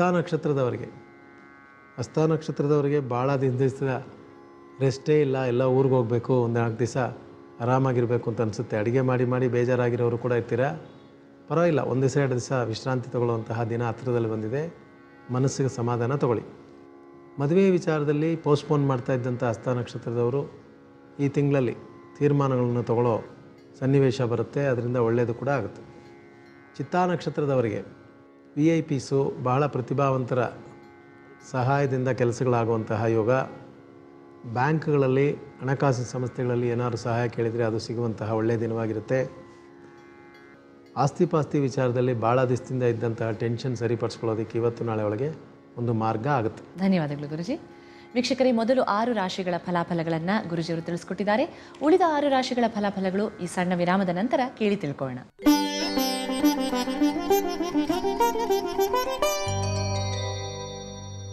ವಿರಾಮದ ನಂತರ ತಮಗೆಲ್ಲರಿಗೂ ಮತ್ತೊಮ್ಮೆ ಜ್ಯೋತಿರ್ಗಮಯ ಕಾರ್ಯಕ್ರಮಕ್ಕೆ ಸ್ವಾಗತ. ಮೊದಲು 6 ರಾಶಿಗಳ ಫಲಾಫಲಗಳು ಹೇಗಿದೆ ಅಂತ ಗುರುಜಿಯವರು ತಿಳಿಸ್ಕೊಟ್ಟಿದ್ದಾರೆ. ಉಳಿದ 6 ರಾಶಿಗಳ ಫಲಾಫಲಗಳು ಇವತ್ತು ಹೇಗಿವೆ ಅಂತ ಕೇಳಿ ತಿಳ್ಕೊಳ್ಳೋಣ. ತುಲಾರಾಶಿಯವರಿಗೆ ಇವತ್ತಿನ ದಿವಸ ರಂಗನಾಥ ದರ್ಶನ, ವಿಷ್ಣು ದರ್ಶನ ಮನಸ್ಸಿಗೆ ನೆಮ್ಮದಿ ಕೊಡುತ್ತೆ. ನಾಳೆಗಾಗಿ ನಿಮಗೆ ನೇರಳೆ ಬಣ್ಣ ಅಂದರೆ ವೈಲೆಟ್ ಅಥವಾ ನೇರಳೆ ಬಣ್ಣ ಭಾಳ ಚೆನ್ನಾಗಿ ಆಗಿಬರುತ್ತೆ. ತುಲಾರಾಶಿಯವರು ಕೆಲಸ ಕಾರ್ಯದ ವಿಚಾರದಲ್ಲಿ ಸ್ವಲ್ಪ ಗಮನ ಹೆಚ್ಚು ತಗೋಬೇಕು. ಹೊಸ ಕೆಲಸಕ್ಕೆ ಪ್ರಯತ್ನ ಪಡ್ತಾ ಇರ್ತಕ್ಕಂಥವರು ಹೆಚ್ಚಿನ ಶ್ರಮಪಟ್ಟು ಸ್ನೇಹಿತರನ್ನು ಮೀಟ್ ಮಾಡಿ ಆ ಕೆಲಸಗಳನ್ನು ಮಾಡಿಸ್ಕೋಬೇಕಾಗುತ್ತೆ. ಆರೋಗ್ಯದಲ್ಲಿ ಏರುಪೇರು ಇರ್ತಕ್ಕಂಥವರು ಸ್ವಲ್ಪ ಅಲೋಪತಿ ಮೆಡಿಸಿನ್ ಆಗಿಲ್ಲ ಅಂದರೆ ಹೋಮಿಯೋಪತಿ, ಆಯುರ್ವೇದಿಕ್ ಆ ರೀತಿ ಏನಾದರೂ ಪ್ರಯತ್ನ ಪಟ್ಟರೆ ಖಂಡಿತ ಅಭಿವೃದ್ಧಿ ಆಗುತ್ತೆ. ಚಿತ್ತಾ ನಕ್ಷತ್ರ 3, 4ನೇ ಪಾದದವರಿಗೆ ವಿದೇಶ ಯಾತ್ರೆ ಅಥವಾ ವಿದೇಶಕ್ಕೆ ಹೋಗುವಂತಹ ಯೋಗ. ವಿದ್ಯಾಭ್ಯಾಸದ ವಿಚಾರದಲ್ಲಿ ಸ್ವಲ್ಪ ಏರುಪೇರು ಆಗಿರ್ತಕ್ಕಂತಹ ವಿದ್ಯಾರ್ಥಿಗಳು ಈ ವರ್ಷ ಅದನ್ನು ಮುಗಿಸ್ಕೊಳ್ಳುವಂತಹ ಪ್ರಯತ್ನ ಮಾಡಬೇಕು ಅಂದರೆ ಇವತ್ತಿನ ತೀರ್ಮಾನ ಮನಸ್ಸಿಗೆ ನೆಮ್ಮದಿಯನ್ನು ಕೊಡುತ್ತೆ. ಶಾಲೆಗೆ ಹೋಗಿ ಬರುವಂತಹ ಮಕ್ಕಳು ಸ್ವಲ್ಪ ಆಟ ಆಡಬೇಕಾದ್ರೆ, ಓಡಾಡಬೇಕಾದ್ರೆ ಹುಷಾರಾಗಿಲ್ಲ ಅಂದರೆ ಸ್ವಲ್ಪ ಏಟು ಪಟ್ಕೊಳ್ಳುವಂತಹ ಸಾಧ್ಯತೆ ಇರೋದರಿಂದ ಇನ್ನಷ್ಟು ಗಮನ ರಸ್ತೆಯಲ್ಲಿ, ಮೈದಾನದಲ್ಲಿ ಇರಲಿ. ಸ್ವಾತಿ ನಕ್ಷತ್ರದವರಿಗೆ ರಿಯಲ್ ಎಸ್ಟೇಟಲ್ಲಿ ಇರ್ತಕ್ಕಂಥವ್ರಿಗೆ ಮನಸ್ಸಿಗೆ ನೆಮ್ಮದಿ. ಬಿಲ್ಡಿಂಗ್ ಕಾಂಟ್ರಾಕ್ಟರ್ಸ್ಗೆ ಹೊಸ ಕೆಲಸಗಾರರು, ಹಳಬರೆಲ್ಲ ಹೋಗಿ ಹೊಸಬರು ಸಿಕ್ಕಿರ್ತಾರೆ. ಅವ್ರ ಹತ್ರ ಕೆಲಸ ಎಷ್ಟು ಬೇಕೋ ಅಷ್ಟು ಮಾಡಿಸ್ಕೊಳ್ಳಿ. ಬಹಳ ಕ್ಲೋಸ್ ಆಗಿದ್ದರೆ ಕೆಲಸ ಕೆಟ್ಟೋಗುತ್ತೆ. ಎಷ್ಟು ಬೇಕೋ ಅಷ್ಟು ಮಾತ್ರ ಬೆಳೆಸ್ಕೊಳ್ಳಿ, ಒಳ್ಳೆಯದಾಗುತ್ತೆ. ವಿಶಾಖ ನಕ್ಷತ್ರದವರಿಗೆ ಅಣ್ಣ ತಮ್ಮಂದರ ಜೊತೆ ಸ್ವಲ್ಪ ಅಭಿಪ್ರಾಯ ಭೇದ ಬರುವಂತಹ ಸಾಧ್ಯತೆ ಇದೆ. ತಾಯಿ ತಂದೆ ಮೂಲಕ ವ್ಯವಹಾರಗಳನ್ನು ಮಾಡೋದು ಉತ್ತಮ. ಒಂದು ವೇಳೆ ಅಣ್ಣ ತಮ್ಮಂದಿರು ಒಂದೇ ವ್ಯಾಪಾರದಲ್ಲಿದ್ದರೆ ಒಬ್ಬರೊಬ್ಬರು ಅಭಿಪ್ರಾಯ ಭೇದ ಪಟ್ಕೊಂಡು ಜಗಳಾಡುವಂತಹ ಸನ್ನಿವೇಶಗಳು ಬರುತ್ತೆ. ಬೇರೆಯವ್ರ ಮುಂದೆ ಅವಮಾನ ಪಟ್ಕೊಳ್ಳೋಂಥ ಕೆಲಸಗಳನ್ನು ಮಾಡದೇ ಇರೋದು ಇನ್ನಷ್ಟು ವ್ಯಾಪಾರ ಅಭಿವೃದ್ಧಿ ಆಗೋದಕ್ಕೆ ದಾರಿ ಆಗುತ್ತೆ. ವೃಶ್ಚಿಕ ರಾಶಿಯವರಿಗೆ ಇವತ್ತಿನ ದಿವಸ ಶಿವನಾಮ ಸ್ಮರಣೆ, ಶಿವ ದರ್ಶನ ಮನಸ್ಸಿಗೆ ನೆಮ್ಮದಿ ಕೊಡುತ್ತೆ. ನಾಳೆಗಾಗಿ ನಿಮಗೆ ಇಷ್ಟವಾದಂತಹ ಬಣ್ಣವನ್ನು ಉಪಯೋಗಿಸ್ಕೊಳ್ಳಿ. ವೃಶ್ಚಿಕ ರಾಶಿಯವರು ಕುತೂಹಲದಿಂದ ಎಲ್ಲ ಕೆಲಸವನ್ನು ಮಾಡ್ತಕ್ಕಂಥವ್ರು. ನಿಮ್ಮ ಕೆಲಸ ಅಲ್ಲದೆ ಬೇರೆಯವರು ಕೂಡ ಐಡಿಯಾ ಕೊಡುವಂತಹ ಬುದ್ಧಿ ನಿಮಗಿದೆ. ಕೊಡ್ತಿರೋ ಐಡಿಯಾನ ಇನ್ನಷ್ಟು ಅವ್ರನ್ನು ಪ್ರೋತ್ಸಾಹ ಕೊಟ್ಟು ಅವ್ರನ್ನೂ ಉದ್ಧಾರ ಆಗುವಂಥ ಕೆಲಸ ಮಾಡಿದ್ರೆ ನಿಮಗೂ ಕೂಡ ಮನಸ್ಸು ಸಮಾಧಾನ ಸಿಗುತ್ತೆ. ಮಕ್ಕಳ ವಿಚಾರದಲ್ಲಿ ತಂದೆ ತಾಯಿಗೆ ಹಾಸ್ಟೆಲ್ಗೆ ಹಾಕ್ಬಿಡೋದಾ, ಮನೆಯಲ್ಲೇ ಇಟ್ಕೊಳ್ಳೋದಾ ಅಂತ ಟೆನ್ಷನ್ ಇದ್ದವರು ಕೊನೆಯಲ್ಲಿ ಹಾಸ್ಟೆಲ್ಗೆ ಹಾಕದೆ ಮನೆಯಲ್ಲೇ ಇಟ್ಕೊಂಡಿರೋರು ಇನ್ನಷ್ಟು ಟೆನ್ಷನ್ ಪಡುವಂತಹ ಸಮಯ ಇದು. ಇನ್ನೂ 1 ತಿಂಗಳ ಕಾಲ ಅದೇ ರೀತಿ ಇರೋದ್ರಿಂದ 1 ದಿವಸದ ಟೆನ್ಷನ್ನು ದೊಡ್ಡದು ಮಾಡ್ಕೋಬೇಡಿ. ಸಮಾಧಾನದಿಂದ ಮಕ್ಕಳ ಹತ್ರ ಮಾತಾಡಿ ಅವ್ರಿಗೆ ಪ್ರೋತ್ಸಾಹ ಕೊಡಿ, ಒಳ್ಳೆಯದಾಗುತ್ತೆ. ವಿಶಾಖ ನಕ್ಷತ್ರ 4ನೇ ಪಾದದವರಿಗೆ ಸ್ವಲ್ಪ ಆತ್ಮವಿಶ್ವಾಸ ಕಡಿಮೆ ಆಗುವಂತಹ ದಿನ. ಸಾಲ ಹೆಚ್ಚಾಗಿದೆ, ಅದನ್ನು ಹೇಗಪ್ಪ ಕೊಡೋದು, ಕೊಡೋಕ್ಕಾಗ್ತಾಯಿಲ್ಲ, ಟೆನ್ಷನ್ ಆಗ್ತಾಯಿದೆ ಅಂತ ಬರುತ್ತೆ. ಖಂಡಿತ ಈ ವರ್ಷ ನಿಮ್ಮ ಜಾತಕಕ್ಕೆ ಗುರುಗ್ರಹ ಚೆನ್ನಾಗಿರೋದ್ರಿಂದ ಮುಂದಕ್ಕೆ ಬರುವಂತಹ ತಿಂಗಳಲ್ಲಿ ಶಾಲಾ ಸಾಲ ತೀರಿಸುವಂತಹ ಯೋಗ ಇದೆ. ಆತ್ಮವಿಶ್ವಾಸವನ್ನು ಕಳ್ಕೋಬೇಡಿ, ಇಟ್ಕೊಳ್ಳಿ. ಅನುರಾಧ ನಕ್ಷತ್ರದವರಿಗೆ ಇವತ್ತಿನ ದಿವಸ ಕೊಟ್ಟ ಮಾತನ್ನು ಕಾಪಾಡಿಕೊಳ್ಳುವಂತಹ ದಿನ. ಸ್ನೇಹಿತರ ಮೂಲಕ ಸಹಾಯ, ರೈತರಿಗೆ ಭೂಮಿಯಲ್ಲಿ ಒಳ್ಳೆಯ ಬೆಲೆ ಬರುವಂತಹ ಯೋಗ, ಕೋರ್ಟು ಕಚೇರಿಗಳಲ್ಲಿದ್ದಂತಹ ಕೇಸು ಸಮಾಧಾನವಾಗಿ ನಿಮ್ಮ ಪರವಾಗಿ ಆಗುವಂತಹ ಸೂಚನೆ. ಜ್ಯೇಷ್ಠ ನಕ್ಷತ್ರದವರಿಗೆ, ಜ್ಯೇಷ್ಠ ನಕ್ಷತ್ರದವರು ಸ್ವಲ್ಪ ಭಯದ ಸ್ವಭಾವ ಬಂದ್ಬಿಡುತ್ತೆ ಇವತ್ತು. ಯಾಕೋ ಆಫೀಸಲ್ಲಿ ಏನೂ ಸರೋಗ್ತಾ ಇಲ್ಲ, ಈ ಕೆಲಸದಲ್ಲಿ ಇಟ್ಕೋತಾರೋ ಇಲ್ವೋ, ಅಥವಾ ಇನ್ನೇನಾದ್ರು ಬೇರೆ ಹುಡುಕಬೇಕು ಅಂತ ಏನಾದರೂ ನಿಮಗೆ ನೀವೇ ಕಲ್ಪನೆ ಮಾಡಿಕೊಂಡು ಟೆನ್ಷನ್ ಪಟ್ಕೊಳ್ಳೋವಂಥ ದಿನವಾಗಿರುತ್ತೆ. ಮಧ್ಯಾಹ್ನ 12 ಗಂಟೆವರೆಗೂ ಸ್ವಲ್ಪ ಅದನ್ನು ಹಾಗೆ ಕಳೆದುಬಿಡಿ. 12 ಗಂಟೆ ನಂತರ ಸ್ವಲ್ಪ ಆತ್ಮವಿಶ್ವಾಸ, ಧೈರ್ಯ ಎರಡೂ ಆಗುತ್ತೆ. ಹಳೆಯ ಸ್ನೇಹಿತರನ್ನ ಮಿಲನ ಆಗುತ್ತೆ, ಮನಸ್ಸಿಗೆ ನೆಮ್ಮದಿ ಕೂಡ ಸಿಗುತ್ತೆ. ಧನುರಾಶಿಯವರಿಗೆ, ಧನುರಾಶಿಯವರಿಗೆ ಇವತ್ತು ಗುರುಗಳ ಅನುಗ್ರಹ ಬೇಕಾಗುತ್ತೆ. ಗುರು ಬ್ರಹ್ಮ ಗುರು ವಿಷ್ಣು ಅಂತ ಸ್ತೋತ್ರ ಹೇಳಿ. ನಾಳೆಗಾಗಿ ನಿಮಗೆ ಬಿಳಿ ಬಣ್ಣ ಭಾಳ ಚೆನ್ನಾಗಿರುತ್ತೆ. ಧನುರಾಶಿಯವರು ಸ್ವಲ್ಪ ಇವತ್ತಿನ ದಿವಸ ಯೋಚಿಸಿ ಕೆಲಸಗಳನ್ನು ಮಾಡಬೇಕಾಗುತ್ತೆ. ಒಂದು ಪೇಮೆಂಟ್ ಕೊಡೋದಾಗ್ಬೋದು, ಅಥವಾ ಯಾರನ್ನಾರು ವಸೂಲು ಮಾಡೋಕ್ಕೆ ಕಳಿಸೋದಾಗ್ಬೋದು. ದುಡುಕಿ ಯಾವುದೇ ಕೆಲಸಗಳನ್ನು ಮಾಡೋಂಗಿಲ್ಲ. ಪ್ರಯಾಣದಲ್ಲಿ ಸ್ವಲ್ಪ ಅಸೌಕರ್ಯ ಬರುವಂತಹ ಸಾಧ್ಯತೆ ಇರೋದ್ರಿಂದ ವಾಹನವನ್ನು ಸರಿಪಡಿಸಿ ಅದರ ನಂತರ ತೊಗೊಂಡೋಗೋದು ಉತ್ತಮ. ಮೂಲಾ ನಕ್ಷತ್ರದವರಿಗೆ, ಮೂಲಾ ನಕ್ಷತ್ರದವರಿಗೆ ಯಾವುದೇ ತೊಂದರೆ ಇಲ್ಲದೆ ಕೆಲಸಗಳಾಗುತ್ತೆ. ಆದರೆ ಹಳೆಯ ದುಡ್ಡು ಏನಾದ್ರು ವಸೂಲು ಮಾಡೋದಿದ್ದರೆ ಅಥವಾ ಚೀಟಿ ಪಾಟಿ ಹಾಕಿದರೆ ಅದರ ವಿಚಾರದಲ್ಲಿ ಟೆನ್ಷನ್ ಬರುತ್ತೆ. ಫೋನ್ ಮೂಲಕ ಮಾತಾಡೋದನ್ನು ಬಿಟ್ಟು ಖುದ್ದಾಗಿ ಹೋಗಿ ಮಾತಾಡ್ಕೊಂಬಂದರೆ ಖಂಡಿತ ಲಾಭಗಳಿರುತ್ತೆ. ಮೂಗು, ಕಿವಿ, ಗಂಟಲು ಸಂಬಂಧಪಟ್ಟಂತಹ ತೊಂದರೆಗಳು ಕೆಲವರಿಗೆ ಬರುವ ಸಾಧ್ಯತೆ ಇರೋದ್ರಿಂದ ಊಟ ಉಪಚಾರದಿಂದ ಹಿಡಿದು ಔಷಧಿವರೆಗೂ ಸ್ವಲ್ಪ 1-2 ದಿವಸ ಕ್ರಮವಾಗಿದ್ದರೆ ಯಾವುದೇ ತೊಂದರೆಗೆ ಒಳಪಡೋದಿಲ್ಲ.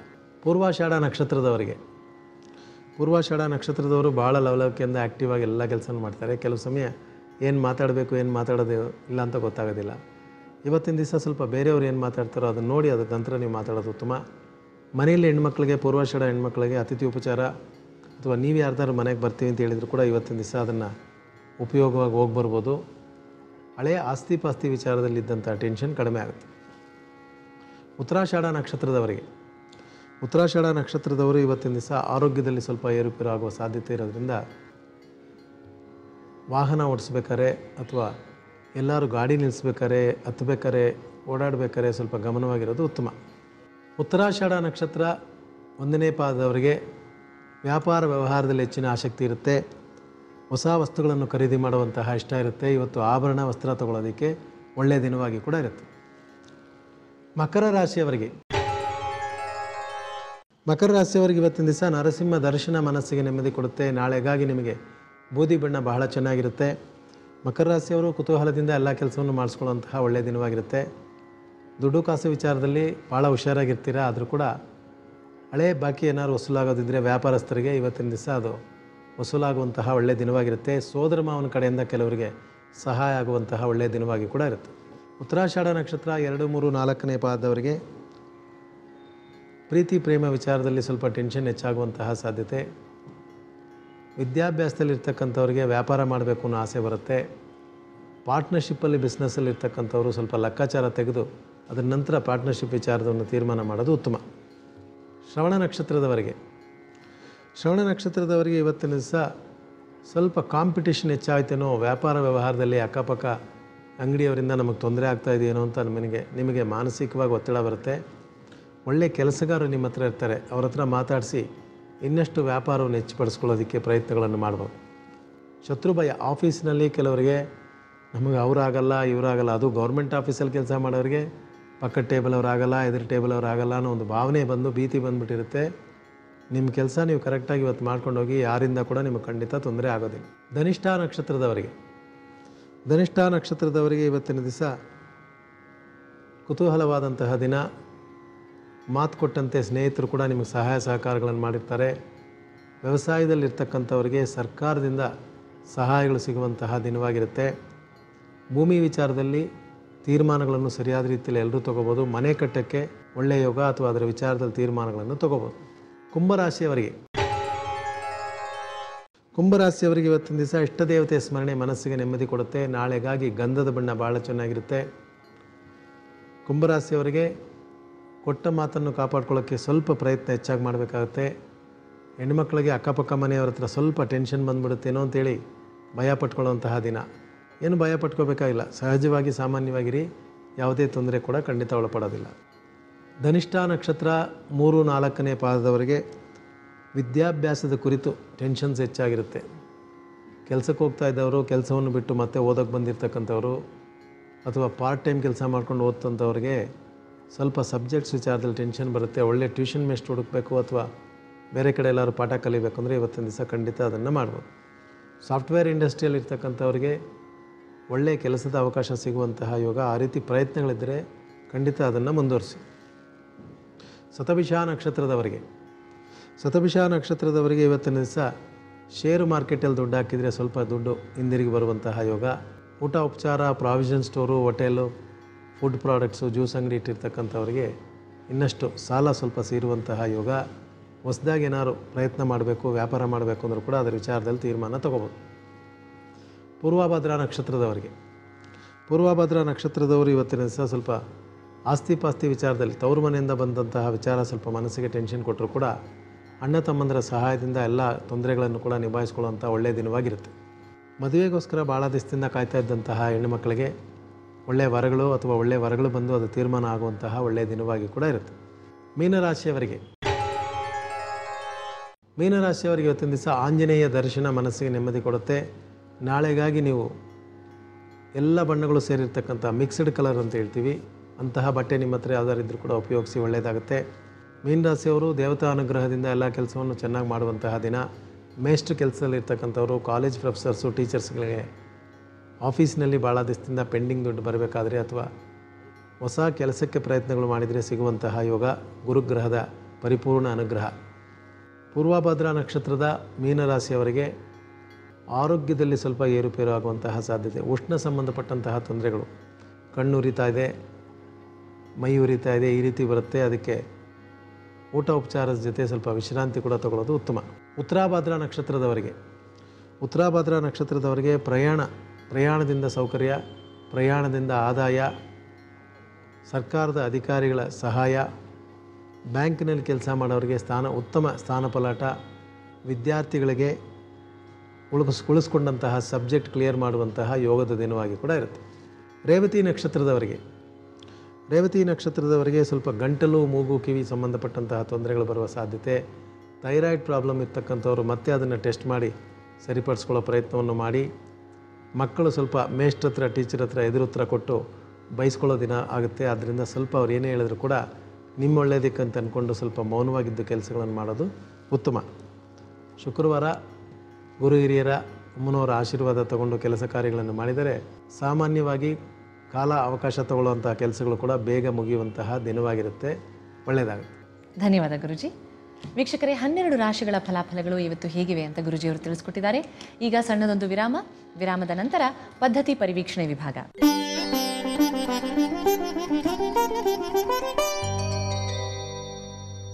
ವಿರಾಮದ ನಂತರ ವೀಕ್ಷಕರಿಗೆಲ್ಲ ನಿಮ್ಮ ನೆಚ್ಚಿನ ಜ್ಯೋತಿರ್ಗಮಯ ಕಾರ್ಯಕ್ರಮಕ್ಕೆ ಮತ್ತೊಮ್ಮೆ ಸ್ವಾಗತ. ಈಗ ಪದ್ಧತಿ ಪರಿವೀಕ್ಷಣೆ ವಿಭಾಗ. ಈ ವಿಭಾಗದಲ್ಲಿ ಅರುಳಾಳನ್ ಗುರುಜಿಯವರು ಚಾಣಕ್ಯ ನೀತಿಶಾಸ್ತ್ರದಲ್ಲಿ ಬರುವಂತಹ ಒಂದೊಂದು ನೀತಿಯ ಅರ್ಥವನ್ನು ನಮಗೆ ತಿಳಿಸ್ತಾ ಬಂದಿದ್ದಾರೆ. ಇವತ್ತು ಕೂಡ ಕೆಲವು ನೀತಿಗಳ ಅರ್ಥಗಳನ್ನು ಕೇಳಿ ತಿಳ್ಕೊಳ್ಳೋಣ. ಚಾಣಕ್ಯ ನೀತಿಯಲ್ಲಿ ಉಳಿತಾಯದ ಬಗ್ಗೆ ಏನಾದ್ರು ಹೇಳಿದಾನ? ಮನುಷ್ಯ ಏನನ್ನು ಉಳಿತಾಯ ಮಾಡಬೇಕು ಅಂತ ಕೇಳಿದಾನ ಅಂತಂದರೆ ಖಂಡಿತ ಹೇಳಿದ್ದಾನೆ. ಬುದ್ಧಿವಂತಿಕೆ ಆಗಲಿ, ವಿದ್ಯೆ ಆಗಲಿ, ಹಣ ಉಳಿಸೋದಾಗಲಿ ಸ್ವಲ್ಪನೇ ಮಾಡ್ಕೊಂಬರ್ಬೇಕಂತೆ. ಒಂದೇ ದಿವಸದಲ್ಲಿ ಒಂದು ಪುಸ್ತಕ ಓದ್ಬಿಟ್ಟು ಅರ್ಥ ಮಾಡ್ಕೋತೀನಿ ಅಂದರೆ ಖಂಡಿತ ಆಗೋಲ್ಲ. ಮುಂದಿನ ತಿಂಗಳು ಸಂಬಳ ಬಂದರೆ ಅರ್ಧ ಎತ್ತಿಟ್ಬಿಡ್ತೀನಿ, ಉಳಿಸ್ಬಿಡ್ತೀನಿ ಅಂದರೆ ಖಂಡಿತ ಆಗೋದಿಲ್ಲ. ಯಾವುದೇ ಕೆಲಸನ ತಕ್ಷಣ ಹೋಗಿ ಮಾಡಿಬಿಡ್ತೀನಿ ಅಂದರೂ ಕೂಡ ಆಗೋದಿಲ್ಲ. ಚಾಣಕ್ಯ ಹೇಳೋದೇನಂತಂದರೆ, ಬುದ್ಧಿವಂತಿಕೆ ಆಗ್ಬೋದು, ಒಂದು ವಿದ್ಯಾಭ್ಯಾಸ ಆಗ್ಬೋದು, ಯಾವುದೇ ಒಂದು ವಿಷಯವನ್ನು ತಿಳ್ಕೊಳ್ಳೋದಾಗ್ಬೋದು, ಸಣ್ಣ ದುಡ್ಡು ಉಳಿತಾಯ ಮಾಡೋದಾಗ್ಬೋದು, ಸ್ವಲ್ಪವೇ ಹನಿ ಗೂಡಿದ್ರೆ ಹಳ್ಳ ಅಂತ ನಾವೇನು ಹೇಳ್ತೀವಿ, ಆ ರೀತಿ ಸ್ವಲ್ಪ ಮಾಡಿದಂಥ ವಿಚಾರ ಮಾತ್ರ ದೊಡ್ಡದಾಗಿ ನಮಗೆ ಸಹಾಯ ಮಾಡೋದಕ್ಕೆ ಸಾಧ್ಯ.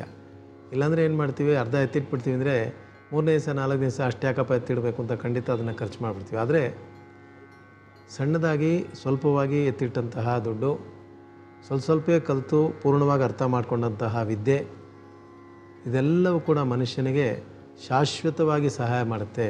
ಎಲ್ಲ ಕಾಲದಲ್ಲಿ ಕೂಡ ಜೊತೆ ಇದ್ದು ಅದು ಯಾವುದಾದ್ರು ಒಂದು ರೀತಿಯಲ್ಲಿ ನಮಗೆ ಪರಿಪೂರ್ಣವಾದಂತಹ ಸಹಾಯವನ್ನು ಮಾಡುತ್ತೆ ಅಂತ ಹೇಳಿದ್ದಾನೆ. ಖಂಡಿತ ಅದನ್ನು small little things goes A long way ಅಂತೇಳಿ ಇಂಗ್ಲೀಷಲ್ಲಿ ಕೂಡ ಹೇಳ್ಬಿಡ್ತಾರೆ. ಸಣ್ಣ ಪುಟ್ಟ ವಿಚಾರಗಳು ಗಮನ ಕೊಟ್ಟಷ್ಟು ಎಲ್ಲವೂ ಕೂಡ ನಮಗೆ ಪರ್ಮನೆಂಟಾಗಿ ಹೆಲ್ಪ್ ಆಗಿರುತ್ತೆ ಅಂತ ಕೂಡ ಹೇಳ್ತೀವಿ. ಅದು ಯಾಕಿಷ್ಟು ಮಾತು ಅಂತಂದರೆ, ಅವನು ಮುಟ್ಟದೆ ಆಡು ಮುಟ್ಟದೆ ಸೊಪ್ಪಿಲ್ಲ ಅಂತ ಹೇಳ್ತಾರಲ್ಲ, ಆ ರೀತಿ ಚಾಣಕ್ಯ ಎಲ್ಲ ವಿಚಾರನೂ ಹೇಳ್ಬಿಟ್ಟಿದ್ದಾನೆ. ಕೆಲವು ದೊಡ್ಡದಾದಂತಹ ವಿಚಾರಗಳು ಸ್ವಲ್ಪ ಅರ್ಥ ಮಾಡ್ಕೊಳ್ಳೋಕ್ಕೆ ಕಠಿಣವಾದಂಥ ವಿಚಾರಗಳನ್ನು ನಾನು ಹೇಳ್ತಾ ಇಲ್ಲ. ಸುಲಭವಾಗಿ ಮನುಷ್ಯರಿಗೆ ಯಾವ ಸನ್ನಿವೇಶದಲ್ಲಿ ಯಾವುದನ್ನು ಮಾಡ್ಬೋದು, ಮಾಡಬಲ್ಲೆವು ಅಂತ ಅಂದ್ಕೊಂಡಿದ್ದೀರೋ ಅದನ್ನು ಮಾತ್ರ ಆಸ್ತಿ ನಾವು ಹೇಳ್ತಾ ಇದ್ದೀವಿ. ಇನ್ನೊಂದು ಕಡೆ ಒಂದು ಮನುಷ್ಯನಿಗೆ ಯಾವ ರೀತಿ ಸಂಬಂಧಗಳಿರಬೇಕು, ಸಂಬಂಧಗಳು ಯಾವ ರೀತಿ ಇರಬೇಕು, ಯಾವ ರೀತಿ ಇದ್ದರೆ ಅವನು ಜೀವನದಲ್ಲಿ ಬಹಳ ಚೆನ್ನಾಗಿರ್ತಾನೆ. ಹೆಂಡತಿ ಅಂದರೆ ಗಂಡನಿಗೆ ಹೆಂಡತಿ ಅಂದರೆ ಹೆಂಗಿರಬೇಕು, ಹೆಂಡತಿಗೆ ಗಂಡ ಅಂದರೆ ಹೆಂಗಿರಬೇಕು, ತಂದೆ ಅಂದರೆ ಹೆಂಗಿರಬೇಕು, ತಾಯಿ ಅಂದರೆ ಹೇಗಿರಬೇಕು, ಮಕ್ಕಳಂದರೆ ಹೇಗಿರಬೇಕು, ಅದೆಲ್ಲ ತನ್ನಲ್ಲೇ ಇದ್ಬಿಟ್ರೆ ಬಹಳ ವಿಶೇಷ. ಅಥವಾ ಅಂತಹ ಸಂಬಂಧದಲ್ಲಿ ಅಂತಹ ವಿಚಾರಗಳಿದ್ದರೂ ಕೂಡ ಅವನು ಯಾವುದಕ್ಕೂ ಹೆದರ್ಕೊಳ್ದೆ, ಯಾವುದನ್ನು ಬಹಳ ತಲೆ ಕೆಡಿಸ್ಕೊಳ್ದೆ ಎಲ್ಲ ಕೆಲಸಗಳನ್ನು ಸುಲಭವಾಗಿ ಮಾಡ್ಕೊಂಡು ಹೋಗ್ಬೋದು ಅಂತ ಕೂಡ ಹೇಳ್ತಾನೆ. ಅದೇಗಪ್ಪ ಅಂತಂದರೆ ಸತ್ಯ ಇದ್ದಂತೆ ತಾಯಿಗೆ ಬೆಲೆ ಕೊಡಬೇಕಂದ್ರೆ, ತಾಯಿ ಸತ್ಯ, ತಾಯಿಯಿಂದ ನಾವು ಬಂದಿದ್ದೀವಿ, ತಾಯಿ ಹೇಳೋದನ್ನು ಒಂದು ಮಗು ನಂಬುತ್ತೆ. ಸತ್ಯಕ್ಕೆ ತಾಯಿಯಷ್ಟೇ ಬೆಲೆ ಕೊಡಬೇಕಂತೆ. ಅಂದರೆ ತನ್ನ ಜೊತೆಯಲ್ಲಿ ತಾಯಿಯ ಪ್ರೀತಿ ವಿಶ್ವಾಸ, ತಾಯಿಗೆ ಎಷ್ಟು ಬೆಲೆ ಕೊಡ್ತೀವೋ ಅದೇ ರೀತಿ ನಾವು ಸತ್ಯಕ್ಕೆ ಬೆಲೆ ಕೊಟ್ಟರೆ ತೊಂದರೆ ಇಲ್ಲದೆ ಬದುಕ್ಬೋದು ಅಂತ ಹೇಳ್ತಾನೆ. ಎರಡನೇದು ಅರಿವುಗೆ ತಂದೆಯನ್ನು ಹೋಲಿಸಿದ್ದಾನೆ. ನಮ್ಮ ಅರಿವು, ನಮ್ಮ ತಂದೆ ಇದ್ದು ನಮಗೆ ಏನಾದ್ರು ಕಷ್ಟ ಇದ್ದರೆ ಯಾವ ರೀತಿ ನಮಗೆ ಮಾರ್ಗದರ್ಶನ ತೋರಿಸ್ತಾರೋ ಆ ರೀತಿ ನಮ್ಮ ಅರಿವಿಗೆ ತಂದೆ ಸ್ಥಾನವನ್ನು ಕೊಡಬೇಕು. ನಮ್ಮಲ್ಲಿರ್ತಕ್ಕಂತಹ ಅರಿವನ್ನು ಪರಿಪೂರ್ಣವಾಗಿ ನಾವು ನಂಬಿಕೊಂಡು ನಮಗದು ಮಾರ್ಗದರ್ಶನ ಮಾಡುತ್ತೆ ಅಂತ ಒಂದು ನಂಬಿಕೆ ಇಟ್ಕೊಂಡಾಗ ತಂದೆ ನಮ್ಮ ಕಷ್ಟ ಕಾಲದಲ್ಲಿ, ನಮ್ಮ ಸ್ವಂತ ತಂದೆ ನಮಗೆ ಯಾವ ರೀತಿ ಸಹಾಯ ಮಾಡ್ತಾರೋ ಅದೇ ರೀತಿ ನಮ್ಮ ಅರಿವು ಕೂಡ ನಮಗೆ ಸಹಾಯ ಮಾಡುತ್ತೆ. ನೋಡಿ, ತಂದೆದಿರು ಕೂಡ ಅಷ್ಟೇ, ಸಂಪಾದನೆ ಮಾಡೋದು ಬೇಡಕ್ಕಾಗಿಲ್ಲ ಸರ್, ಅವನು ಬುದ್ಧಿವಂತ ಹೇಗಾದ್ರು ಬದುಕೋತಾನೆ ಅಂತ ಹೇಳ್ತಾರೆ. ಸಂಪಾದನೆ ಮಾಡೋದು ಇವತ್ತು ಬರುತ್ತೆ ನಾಳೆ ಹೋಗುತ್ತೆ, ಆದರೆ ಬುದ್ಧಿವಂತ ಸರ್ ಹೇಗಾದರೂ ಬದುಕೋತಾನೆ ಅಂತ ಹೇಳ್ತಾರೆ. ಆದ್ದರಿಂದ ಬುದ್ಧಿವಂತಿಕೆಗೆ ಸಂಬಂಧಪಟ್ಟಾಗ ತಂದೆಯನ್ನು ಹೋಲಿಸಿದ್ದಾರೆ. ಸತ್ಯಕ್ಕೆ ಒಂದು ನಿಜ ಸತ್ಯದ ಅಂಶದ ಹೋಲಿಸಿದಾಗ ತಾಯಿಯನ್ನು ಹೋಲಿಸಿದ್ದಾರೆ. ಜೊತೆಗೆ ಧರ್ಮ, ಯಾವುದೇ ಧರ್ಮ ಆಗ್ಬೋದು, ಅವರು ನಮ್ಮ ಹಿಂದೂ ಧರ್ಮನೇ ಆಗಬೇಕು ಅಂತಿಲ್ಲ, ಯಾವುದಾದ್ರು ಧರ್ಮ, ಭೂಮಿಯಲ್ಲಿರ್ತಕ್ಕಂಥ ಯಾವುದಾದ್ರು ಒಂದು ಧರ್ಮವನ್ನು ಸರಿಯಾದ ರೀತಿಯಲ್ಲಿ ಹಿಂಬಾಲಿಸಿದರೆ ಅದು ಅವನ ಸಹೋದರನ ಥರ ಆಗುತ್ತಂತೆ. ಅಂದರೆ ತೊಂದರೆಗಳಿದ್ದಾಗ ತಂದೆ ತಾಯಿ ಇಲ್ಲದೆ ಇರೋ ಕಾಲದಲ್ಲಿ ಅಣ್ಣ ತಮ್ಮದಿರು ಸಹಾಯಕ್ಕೆ ಬರ್ತಾರೆ ಅಂತ. ದುಡ್ಡು ಕಾಸು ವಿಚಾರ ಬೇಕಾಗಿಲ್ಲ, ಯಾವುದೇ ಒಂದು ಕಷ್ಟ ಸುಖ, ಒಳ್ಳೆಯದು ಕೆಟ್ಟದ್ದು ಏನೇ ಆದರೂ ಕೂಡ ಅಣ್ಣ ತಮ್ಮದಿರು ಯಾವ ರೀತಿ ನಮಗೆ ಸಹಾಯವಾಗಿರ್ತಾರೋ ಆ ರೀತಿ ತಾನು ಹುಟ್ಟಿದಂತಹ ಧರ್ಮದ ವಿಚಾರ ತಿಳ್ಕೊಂಡವನಿಗೆ ಯಾವತ್ತಿಗೂ ಅದು ಅಣ್ಣ ತಮ್ಮಂದಿರಂತೆ ಏನಾದರೂ ಒಂದು ರೀತಿಯಲ್ಲಿ ಸಹಾಯವನ್ನು ಮಾಡೇ ಮಾಡುತ್ತೆ ಅಂತ ಹೇಳ್ತಾನೆ. ಕರುಣೆ, ಮಕ್ಕಳ ಮೇಲೆ ನಾವು ಹೇಗೆ ಕರುಣೆ ತೋರಿಸ್ತೀವಿ, ಅಯ್ಯೋ ಪಾಪ ಹೋಗಲಿ ಬಿಡಪ್ಪ, ಏನೋ ತಪ್ಪು ಮಾಡಿಬಿಟ್ಟ, ಇನ್ನೊಂದು ಸಲ ಮಾಡಲ್ಲ ಅಂತೀವಿ. ಸಣ್ಣ ಮಕ್ಕಳಾಗಿದ್ದಾಗ ಮುದ್ದು ಮಾಡ್ತೀವಿ, ಅವ್ರ ಮೇಲೆ ಭಾಳ ಪ್ರೀತಿ ವಿಶ್ವಾಸ ಕರುಣೆ ತೋರಿಸ್ತೀವಿ. ಆ ರೀತಿ ಮಕ್ಕಳಂತೆ ಕರುಣೆ ನಮಗೆ ಯಾವಾಗಲೂ ಇರಬೇಕಂತೆ. ದೊಡ್ಡವರಾದರೂ ಕೂಡ ಮಕ್ಕಳ ಮೇಲೆ ನಾವೇನು ಕರುಣೆ ತೋರಿಸ್ತೀವಿ, ಮಕ್ಕಳ ಮೇಲೆ ಮಾತ್ರ ಅಲ್ಲ, ಕಷ್ಟಪಡೋರು ಯಾರೇ ಇದ್ದರೂ ಕೂಡ ಅವ್ರು ನಮ್ಮ ಮಕ್ಕಳೇ ಆಗಿರಬೇಕು ಅಂತೇನಿಲ್ಲ. ಕಷ್ಟ ಸುಖ ಎರಡೂ ಕೂಡ ಎಲ್ಲರಿಗೂ ಸಮಾನ. ಆ ಕಷ್ಟಪಡೋರ ಮೇಲೆ ಇರ್ತಕ್ಕಂಥ ಕರುಣೆ, ಯಾವತ್ತೂ ಕರುಣೆ ಇಟ್ಕೊಂಡವರು ಜೀವನದಲ್ಲಿ ಮಕ್ಕಳಂತೆ ಇರ್ತಾರೆ. ಮಕ್ಕಳಂತೆ ಇರ್ತಾರೆ ಅಂದರೆ ಯಾವುದನ್ನು ತಲೆ ಕೆಡಿಸ್ಕೊಳ್ದೆ ಸಂತೋಷವಾಗಿರೋದಕ್ಕೆ ಸಾಧ್ಯತೆ ಅವ್ರಿಗಿದೆ ಅಂತ ಕೂಡ ಹೇಳ್ತಾನೆ. ಸಮಾಧಾನವಾದಂತಹ ಹೆಂಡತಿ, ಅಂದರೆ ಶಾಂತಿ ಸಮಾಧಾನ ಬಹಳ ಮುಖ್ಯ. ಮದುವೆ ಅಂತ ಮಾಡ್ಕೊಂಬಿಟ್ರೆ ಯಾವಾಗಲೂ 3 ಹೊತ್ತು ಜಗಳ ಆಡ್ತಾ ಇರೋದು, ಅಭಿಪ್ರಾಯ ಭೇದ, ಇದು ಸರಿ ಇಲ್ಲ, ಅದು ಸರಿ ಇಲ್ಲ, ಅದು ಮಾಡಿಲ್ಲ, ಇದು ಮಾಡಿಲ್ಲ ಅಂತ ನೀವು ಹೇಳೋದಕ್ಕಿಂತ ಆಯ್ತು ರೀ, ನೀವು ಎಷ್ಟು ತಂದಿದ್ದೀರೋ ಅಷ್ಟು ಸಮಾಧಾನ ಆಯಿತು, ಇನ್ನು ಸ್ವಲ್ಪ ಬಂದರೆ ಸಂತೋಷವಾಗಿರೋಣ, ಇರೋದನ್ನ ಇಟ್ಕೊಂಡು ಜೀವನ ಮಾಡೋಣ ಅಂತ ಏನಾರು ಒಬ್ಬ ಮನುಷ್ಯನಿಗೆ ಒಂದು ಹೆಂಡತಿ ಆ ರೀತಿ ಸಿಕ್ಬಿಟ್ರೆ ಅದಕ್ಕಿಂತ ಹೆಚ್ಚಾದಂತಹ ಸಂತೋಷ, ಹೆಚ್ಚಾದಂತಹ ಸಮಾಧಾನ ಅವನಿಗಿಲ್ವಂತೆ. ಅಂತಹ ಸಮಾಧಾನ ದಿನನಿತ್ಯ ಪಡ್ಕೊಂಡವನಿಗೆ ಜೀವನ ಬಹಳ ಸಂತೋಷವಾಗಿರುತ್ತೆ ಅಂತ ಕೂಡ ಹೇಳ್ತಾನೆ. ಇನ್ನೊಂದು ಕಡೆ ತಾಳ್ಮೆ. ಸಾಮಾನ್ಯವಾಗಿ ಅಕ್ಕಂಗಿಯರಿಗೆ ತಾಳ್ಮೆ ಇರೋದಿಲ್ಲ. ತಮ್ಮ ಚೆನ್ನಾಗಿರಬೇಕು ಅನ್ನೋ ಆಸೆ ಇರುತ್ತೆ. ಮದುವೆ ಆದಮೇಲೆ ತಮ್ಮನ ಹೆಂಡ್ತಿ ಏನಾದ್ರು ಕಿತ್ತಾಡಿದ್ರೆ ಅಥವಾ ತಮ್ಮನ ಹೆಂಡ್ತಿ ಸ್ವಲ್ಪ ತಮ್ಮನ ಹತ್ರ ಕ್ಲೋಸ್ ಆಗಿದ್ದು ಏನಾದ್ರು ಮಾಡಿದ್ರೆ ಅಕ್ಕಂಗಿರೋದಂತ ತಡ್ಕೊಳ್ಳಲ್ಲ, ತಾಳ್ಮೆ ಇರೋದಿಲ್ಲ, ಏನಾದ್ರು ಮಾತಾಡ್ಬಿಡ್ತಾರೆ, ಹೆಂಗಾರು ಇದು ಮಾಡಿಬಿಡ್ತಾರೆ. ಆದರೆ ತಾಳ್ಮೆ ಇಟ್ಕೊಂಡಂತಹ ಅಕ್ಕ ತಂಗಿರೋ ಒಬ್ಬನಿಗೆ ಇದ್ಬಿಟ್ರೆ ಅದಕ್ಕಿಂತ ಹೆಚ್ಚಾದಂತಹ ಭಾಗ್ಯ ಇನ್ಯಾವುದೂ ಅವನಿಗಿಲ್ಲ ಅಂತ ಕೂಡ ಶಾಣಕ್ಕೆ ಹೇಳ್ತಾನೆ. ಯಾಕಂದರೆ ದಿನನಿತ್ಯ ಜೀವನದಲ್ಲಿ ಸಂಬಂಧಗಳು ಹೇಗಿರಬೇಕು, ಆ ಸಂಬಂಧಗಳಿಗೆ ತಕ್ಕಂತಹ ಗುಣಗಳು ಹೇಗಿರಬೇಕು ಅಂತ ಇದಕ್ಕಿಂತ ವಿವರಣೆಯಾಗಿ ಹೇಳೋರು ಯಾರೂ ಇಲ್ಲ ಅಂತ ನನಗನ್ಸುತ್ತೆ. ಅದನ್ನು ಸ್ವಲ್ಪ ಅರ್ಥ ಮಾಡಿಕೊಂಡು ಜೀವನವನ್ನು ನಡೆಸ್ಕೊಂಡೋದಾಗ, ಅಂದರೆ ನಾವು ಸತ್ಯಕ್ಕೆ ಬೆಲೆ ಕೊಟ್ಟಾಗ ತಾಯಿಗೆ ಬೆಲೆ ಕೊಟ್ಟಷ್ಟೇ ಸತ್ಯಕ್ಕೆ ಬೆಲೆ ಕೊಡಬೇಕು. ಎಲ್ಲೋ ಒಂದು ಏನೋ ಒಂದು ಸುಳ್ಳು ಪಳ್ಳ ಆಗಿದೆ, ಅಲ್ಲಿ ನಿಜ ಅಂಶವನ್ನು ನೀವು ಹೇಳಬೇಕು. ನಿಮ್ಮ ತಾಯಿನೂ ನೆನೆಸ್ಕೊಂಡು ನಿಮ್ಮ ತಾಯಿಗೆ ಬೆಲೆ ಕೊಟ್ಟಷ್ಟೇ ಆ ವಿಷಯಕ್ಕೆ ಬೆಲೆ ಕೊಟ್ಟು ಸತ್ಯವನ್ನು ಹೇಳಬೇಕು ಅಂತ. ತಂದೆಗೆ ಬೆಲೆ ಕೊಟ್ಟು ಅರಿವನ್ನು ಉಪಯೋಗಿಸಿ ಕೆಲಸಗಳನ್ನು ಮಾಡಬೇಕು. ಈ ರೀತಿ ಪ್ರತಿಯೊಂದು ದಿನವೂ ಕೂಡ ಸಂಬಂಧಗಳನ್ನು ನೆನೆಸ್ಕೊಂಡು ಕೆಲಸ ಮಾಡೋದು, ಅಥವಾ ಆ ಸಂಬಂಧಕ್ಕೆ ತಕ್ಕಂಥ ಗುಣಗಳನ್ನು ಅಳವಡಿಸ್ಕೊಂಡು ನಾವು ಕೆಲಸ ಮಾಡ್ಕೊಂಡು ಹೋದರೆ ಪ್ರತಿಯೊಬ್ಬ ಮನುಷ್ಯನೂ ಕೂಡ ಬಹಳ ದೊಡ್ಡ ಪ್ರತಿಭಾವಂತ ಆಗ್ತಾನೆ. ಅವನಿಂದ ಅವನಿಗೂ ಬೇರೆಯವ್ರಿಗೂ ಕೂಡ ದೊಡ್ಡ ಕೊಡುಗೆ ಆಗುತ್ತೆ ಅಂತ ಕೂಡ ಹೇಳ್ತಾರೆ. ನಮ್ಮಲ್ಲಿ ಸಾಮಾನ್ಯವಾಗಿ ಇನ್ನೊಂದು ವಿಚಾರ ಹೇಳ್ಬಿಡ್ತಾರೆ, those who are worried about past and future they are definite to lose their present ಅಂತ ಹೇಳ್ತಾರೆ ಇಂಗ್ಲೀಷಲ್ಲಿ. ಅಂದರೆ ಈ ಭೂತಕಾಲವನ್ನು ಭವಿಷ್ಯ ಕಾಲವನ್ನು ಬಹಳ ಯಾರು ಮನಸ್ಸಲ್ಲಿ ಇಟ್ಕೊಂಡು ಯೋಚನೆ ಮಾಡ್ತಾರೋ ಅವರಿಗೆ ವರ್ಧಮಾನ ಅಂದರೆ ಈಗಿರುವಂತಹ ಸಮಯ ವೇಸ್ಟ್ ಆಗೋಗುತ್ತೆ, ಅದು ಪ್ರಯೋಜನವಾಗೋದಿಲ್ಲ ಅಂತ ಇಂಗ್ಲೀಷಲ್ಲಿ ಆಮೇಲೆ ಹೇಳ್ಬಿಟ್ಟಿದ್ದಾರೆ. ಆದರೆ ಚಾಣಕ್ಯನ ಕಾಲದಲ್ಲೇ ಹೇಳಿದ್ದಾನೆ ಅವನು, ಆದೋದಂತಹ ಘಟನೆಗಳಾಗ್ಬೋದು, ದುಃಖ ಆಗ್ಬೋದು, ಬೇಜಾರಾಗ್ಬೋದು, ಅದನ್ನ ಬಗ್ಗೆ ಯೋಚನೆ ಮಾಡಬೇಡಿ. ನಾಳೆ ಬರೋದೇನಿದೆಯೋ ಅದ್ರ ಬಗ್ಗೆ ಕೂಡ ತಲೆ ಕೆಡಿಸ್ಕೋಬೇಡಿ. ಇವತ್ತು ಮಾಡಬೇಕಾಗಿರೋ ಕೆಲಸಗಳನ್ನು ಸರಿಯಾದ ರೀತಿಯಲ್ಲಿ ಮಾಡಿದರೆ ಬಹುಶಃ ಹಳೆಯದನ್ನು ಮರೆತು ಬರುವುದು ಹೊಸದು ಭಾಳ ವಿಶೇಷವಾಗಿ ಒಳ್ಳೆಯದಾಗೇ ಇರುತ್ತೆ ಅಂತ ಕೂಡ ಹೇಳ್ತಾರೆ. ನೋಡೋಣ, ಅದರ ವಿಚಾರದಲ್ಲಿ ಇನ್ನಷ್ಟು ವಿವರಣೆಗಳಿದೆ, ನಾಳೆ ಹೇಳ್ತೀನಿ. ಧನ್ಯವಾದಗಳು ಗುರುಜಿ. ವೀಕ್ಷಕರೇ, ಚಾಣಕ್ಯ ನೀತಿಶಾಸ್ತ್ರದಲ್ಲಿ ಬರುವಂತಹ ಇನ್ನಷ್ಟು ನೀತಿಗಳ ಅರ್ಥಗಳನ್ನು ಗುರುಜಿಯವರು ತಿಳಿಸ್ಕೊಟ್ಟಿದ್ದಾರೆ. ಈಗ ಸಣ್ಣದೊಂದು ವಿರಾಮದ ನಂತರ ಪರಮಾತ್ಮ ಪರಮಾರ್ಥ ವಿಭಾಗ.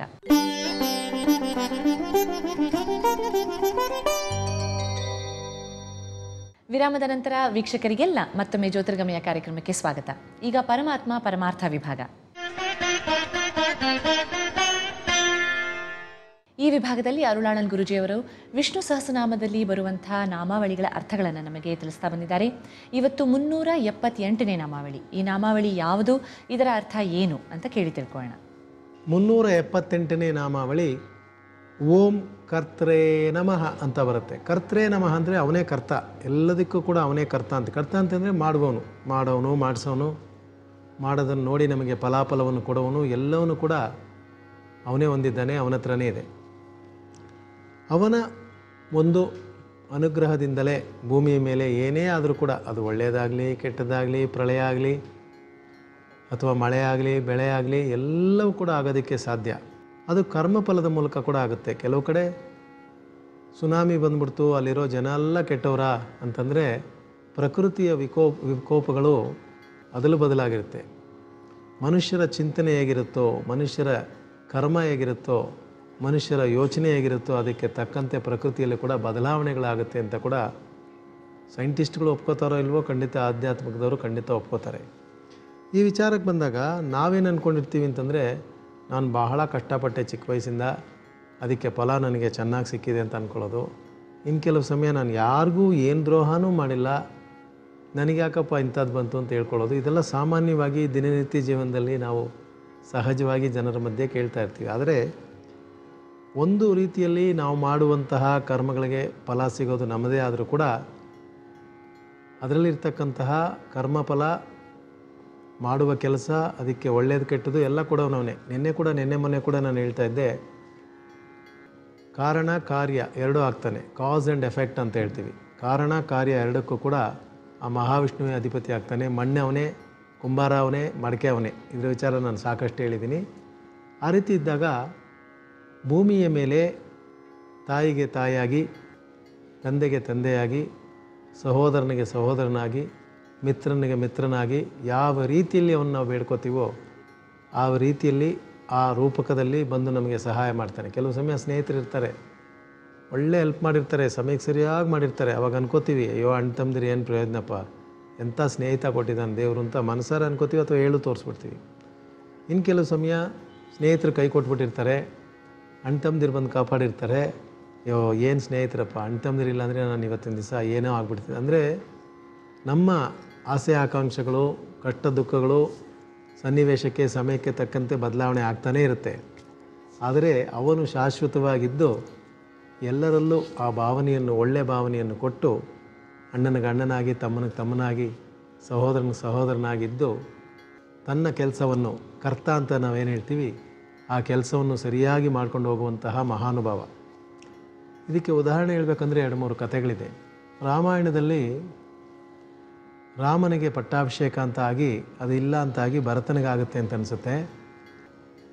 ಆ ಸಮಯದಲ್ಲಿ ರಾಮ ಏನು ಹೇಳ್ತಾನೆ ಅಂತಂದರೆ, ಅಯ್ಯೋ ಭರತನಿಗೆ ಪಟ್ಟಾಭಿಷೇಕನ, ನನಗೇ ಪಟ್ಟಾಭಿಷೇಕ ಆದಂತಹ ಸಂತೋಷ ನನಗೆ ಗೊತ್ತಾಗ್ತಾ ಇದೆ. ನನಗಾದರೂ ಕೂಡ ನಾನು ಅಷ್ಟು ಸಂತೋಷ ಪಡ್ತಾ ಇರಲಿಲ್ಲ. ನನ್ನ ತಮ್ಮನಿಗೆ ಪಟ್ಟಾಭಿಷೇಕ ಅಂದರೆ ನನಗಿಂತ ಸಂತೋಷ ಪಡೋರು ಈ ಭೂಮಿಯಲ್ಲಿ ಯಾರೂ ಇಲ್ಲ ಅಂತ ಹೇಳ್ತಾನೆ. ಅಷ್ಟು ವಿಶೇಷವಾಗಿ ತಮ್ಮನಿಗೋಸ್ಕರ ಎಲ್ಲವನ್ನು ಬಿಟ್ಟುಕೊಟ್ಟಂತಹ ರಾಮನನ್ನು ಕೂಡ ಇನ್ನೂ ಇಬ್ಬರು ರಾಮಾಯಣದಲ್ಲಿ ಮಿಂಚಿಬಿಟ್ಟಿದ್ದಾರೆ ಅಣ್ಣ ತಮ್ಮದಿರಾಗಿ. ಅಟ್ಲೀಸ್ಟ್ ರಾಮ ಆದರೂ ತನಗೆ ಬೇಕಾದಂತಹ ಬುದ್ಧಿ ಇರ್ತಕ್ಕಂತಹ ಒಳ್ಳೆ ತಮ್ಮನಾದಂತಹ ಭರತನ ವಿಚಾರದಲ್ಲಿ ಸಂತೋಷಪಟ್ಟ. ಆದರೆ ವಾಲಿ ಏನು ಮಾಡ್ತಾನೆ ಅಂತಂದರೆ ವಾಲಿಯನ್ನು ರಾಮ ಕೊಂದುಬಿಡ್ತಾನೆ.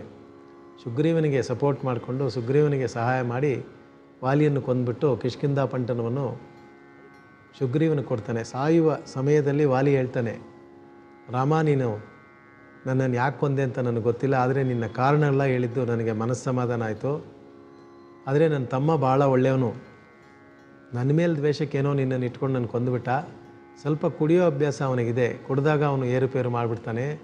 ಆದ್ದರಿಂದ ನನ್ನ ಕೊಂದಂಗೆ ಅವನು ಕೂಡ ಕೊಂದುಬಿಡಬೇಡ, ದಯವಿಟ್ಟು ಅವನಿಗೆ ಎಲ್ಲ ರೀತಿಯಲ್ಲೂ ಸಹಾಯ ಮಾಡಿ ಈ ಕಿಷ್ಕಿಂಧಾ ಪಟ್ಟಣವನ್ನು ಚೆನ್ನಾಗಿ ಆಳ್ವಿಕೆ ಮಾಡೋದಕ್ಕೆ ನಿನ್ನ ಅನುಗ್ರಹ ಆಶೀರ್ವಾದವನ್ನು ಮಾಡು ಅಂತೇಳಿ ವಾಲಿ ಹೋಗ್ತಾನೆ. ನೋಡಿ, ತನ್ನ ತಮ್ಮನೇ ಸಾಯಿಸೋದಕ್ಕೆ ದಾರಿ ಮಾಡಿದ್ದು ಅಂತ ಗೊತ್ತಿದ್ರೂ ಕೂಡ ರಾಮನಿಗಿಂತ ಒಂದು ಪಡಿ ಹೆಚ್ಚಾಗಿ ಹೋಗಿ ತನ್ನ ತಮ್ಮನನ್ನು ಕಾಪಾಡು ಅಂತ ಹೇಳ್ತಾನೆ. ಇನ್ನೊಂದು ಕಡೆ ಅದೇ ರಾಮಾಯಣದಲ್ಲಿ ವಿಭೀಷಣ, ಕುಂಭಕರ್ಣ ಇಬ್ಬರು ರಾವಣನ ತಮ್ಮಂದರು. ವಿಭೀಷಣ ರಾಮನ ಹತ್ರ ಬಂದು ಸೇರ್ಕೊಬೇಕು ಅಂತ ಆಸೆ ಬಂದಿರುತ್ತೆ. ಕುಂಭಕರ್ಣ ಹತ್ರ ಕೇಳ್ತಾನೆ, ನೋಡು ಅಣ್ಣ, ನೀನು ಭಾಳ ಬುದ್ಧಿವಂತ, ಆದರೆ ಸೋಮಾರಿತನದಿಂದ ನಿದ್ದೆ ಮಾಡಿ ಮಾಡಿ ಕಾಲ ಕಳೀತಾ ಇದೆಯಾ, ಈಗಾದರೂ ನೀನು ರಾವಣನಿಗೆ ಬುದ್ಧಿ ಹೇಳು, ನಾವಿಬ್ಬರು ಎಲ್ಲರೂ ಹೋಗಿ ಶರಣಾಗತರಾಗ್ಬಿಡೋಣ, ಸೀತೆಯನ್ನು ಕಳಿಸ್ಬಿಡೋಣ ಅಂತ ಹೇಳಿದಾಗ ಕುಂಭಕರ್ಣ ಹೇಳ್ತಾನೆ, ನೋಡಪ್ಪ, ನಾನು ರಾವಣನ ಉಪ್ಪು ತಿಂದುಬಿಟ್ಟಿದ್ದೀನಿ, ನಾನು ಎಷ್ಟೇ ಸೋಮಾರಿ ಆಗಿದ್ದರೂ ಕೂಡ ನನಗೂ ಕೂಡ ಒಂದು ಒಳ್ಳೆ ಬೆಲೆ ಕೊಟ್ಟು ಮರ್ಯಾದೆ ಕೊಟ್ಟು ಇಲ್ಲಿ ಇರಿಸ್ಕೊಂಡಿದ್ದಾನೆ, ನಾನು ಖಂಡಿತ ಬರೋಕ್ಕಾಗೋದಿಲ್ಲ, ನೀನು ಖಂಡಿತ ಹೋಗಿ ರಾಮನ ಜೊತೆ ಸೇರ್ಕೋ. ಯಾಕೆ ಗೊತ್ತಾ, ನಾವೆಲ್ಲ ಸಾಯೋದು ಖಂಡಿತ, ನಾನು, ರಾವಣ, ಇಂದ್ರಜಿತ್ತು ಎಲ್ಲರೂ ಸಾಯ್ತೀವಿ. ವಿಭೀಷಣ ನೀನು ಒಬ್ಬನಾದರೂ ಹೋಗಿ ರಾಮನ ಜೊತೆ ಸೇರ್ಕೋ, ನಾವೆಲ್ಲ ತೀರ್ಕೊಂಡ ಮೇಲೆ ನಮ್ಮ ಕರ್ಮಗಳೇನಾರಿದ್ದರೆ ಕರ್ತನಾಗಿದ್ದು ನೀನು ಅದನ್ನು ಮಾಡು, ನಿನಗೆ ಆ ಕರ್ತ ಆಗುವಂತಹ ಅನುಗ್ರಹವನ್ನು ರಾಮ ಮಾಡಿಕೊಡ್ತಾನೆ. ರಾಮ ಮಾತ್ರ ಕರ್ತ ಅಲ್ಲ, ಅವನನ್ನು ನಂಬಿದವರನ್ನು ಕೂಡ ಅವರಿಂದ 4-6 ಜನಕ್ಕೆ ಒಳ್ಳೇದು ಮಾಡುವಂತಹ ಯೋಗ ಮಾಡಿಕೊಡುವಂತಹ ಯೋಗ ಪುರುಷ ಅವನು. ಆದ್ದರಿಂದ ನಮ್ಮ ಕರ್ಮಗಳನ್ನು ಮಾಡೋದಕ್ಕೆ, ಸಂಸ್ಕಾರಗಳನ್ನು ಮಾಡ್ಕೊಳ್ಳೋದಕ್ಕೆ ನೀನು ಒಬ್ಬನಾರು ಉಳ್ಕೊ ಅಂತೇಳಿ ಅಲ್ಲಿ ವಿಭೀಷಣನಿಗೆ ಕುಂಭಕರ್ಣ ಬುದ್ಧಿ ಹೇಳಿ ಕಳಿಸ್ತಾನೆ. ಯಾಕೆ ಈ ಮಾತು ಹೇಳ್ತಾ ಇದ್ದೀನಿ ಅಂತಂದರೆ, ತಾನೇ ಎಲ್ಲ ಜಾಗದಲ್ಲೂ ಬರದೆ ತನ್ನನ್ನು ನಂಬಿದವರಿಗೆ ಅವರಿಂದ ಇನ್ನು 10 ಜನಕ್ಕೆ ಸಹಾಯ ಸಹಕಾರಗಳನ್ನು ಮಾಡುವಂತಹ ಉದಾರ ಗುಣ, ದೊಡ್ಡ ಮನಸ್ಸಿರ್ತಕ್ಕಂಥವನು ಆ ಮಹಾವಿಷ್ಣು. ಆದುದರಿಂದಲೇ ತಾನೇ ಕರ್ತನಾಗಿರಬೇಕಾಗಿಲ್ಲ, ತನ್ನನ್ನು ಶರಣಾಗತರಾದವರನ್ನು ಕೂಡ ಕರ್ತರಾಗಿ ಮಾಡಿ ಅವರ ಮೂಲಕ ಎಲ್ಲ ರೀತಿಯ ಒಳ್ಳೆಯದನ್ನು ಕೂಡ ಭೂಮಿ ಮೇಲೆ ಮಾಡೋದಕ್ಕೆ ಸಿದ್ಧನಾಗಿರ್ತಕ್ಕಂತಹ ಮಹಾವಿಷ್ಣುವನ್ನು ನಾವು ಓಂ ಕರ್ತರೇ ನಮಃ ಅಂಥೇಳಿ ಈ 378ನೇ ನಾಮಾವಳಿಯ ಮೂಲಕ ಕರಿತೀವಿ. ಧನ್ಯವಾದಗಳು ಗುರುಜಿ. ವೀಕ್ಷಕರೇ, ಈಗ ಸಣ್ಣದೊಂದು ವಿರಾಮದ ನಂತರ ಪತ್ರ ಪರಿಹಾರ ವಿಭಾಗ.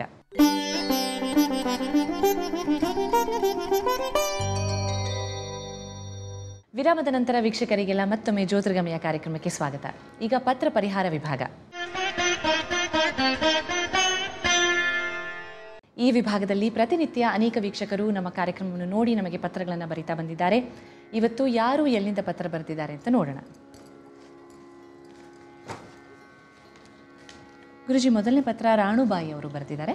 ಅವರ ಮಕ್ಕಳ ಬಗ್ಗೆ ಕೇಳ್ತಾ ಇದ್ದಾರೆ. ಗುರುಜಿ, ರಾಣುಬಾಯಿ ಅವರಿಗೆ 2 ಹೆಣ್ಮಕ್ಳು. ದೊಡ್ಡ ಮಗಳ ಹೆಸರು ಶೋಭಾ, ಹುಟ್ಟಿದ ದಿನಾಂಕ 11/8/1977, ಸಮಯ ಬೆಳಿಗ್ಗೆ 8 ಗಂಟೆ. ಆರಿದ್ರ ನಕ್ಷತ್ರ, ಮಿಥುನ ರಾಶಿಯಲ್ಲಿ ಅವ್ರ ಮಗಳು ಹುಟ್ಟಿದ್ದಾರೆ. ಏನು ಕೇಳ್ತಾ ಇದ್ದಾರಮ್ಮ ಅವ್ರ ಬಗ್ಗೆ? ಗುರುಜಿ, ಇವರಿಗೆ ಮಕ್ಕಳ ಭಾಗ್ಯ ಇಲ್ಲ ಅಂತ ಹೇಳ್ತಾ ಇದ್ದಾರೆ.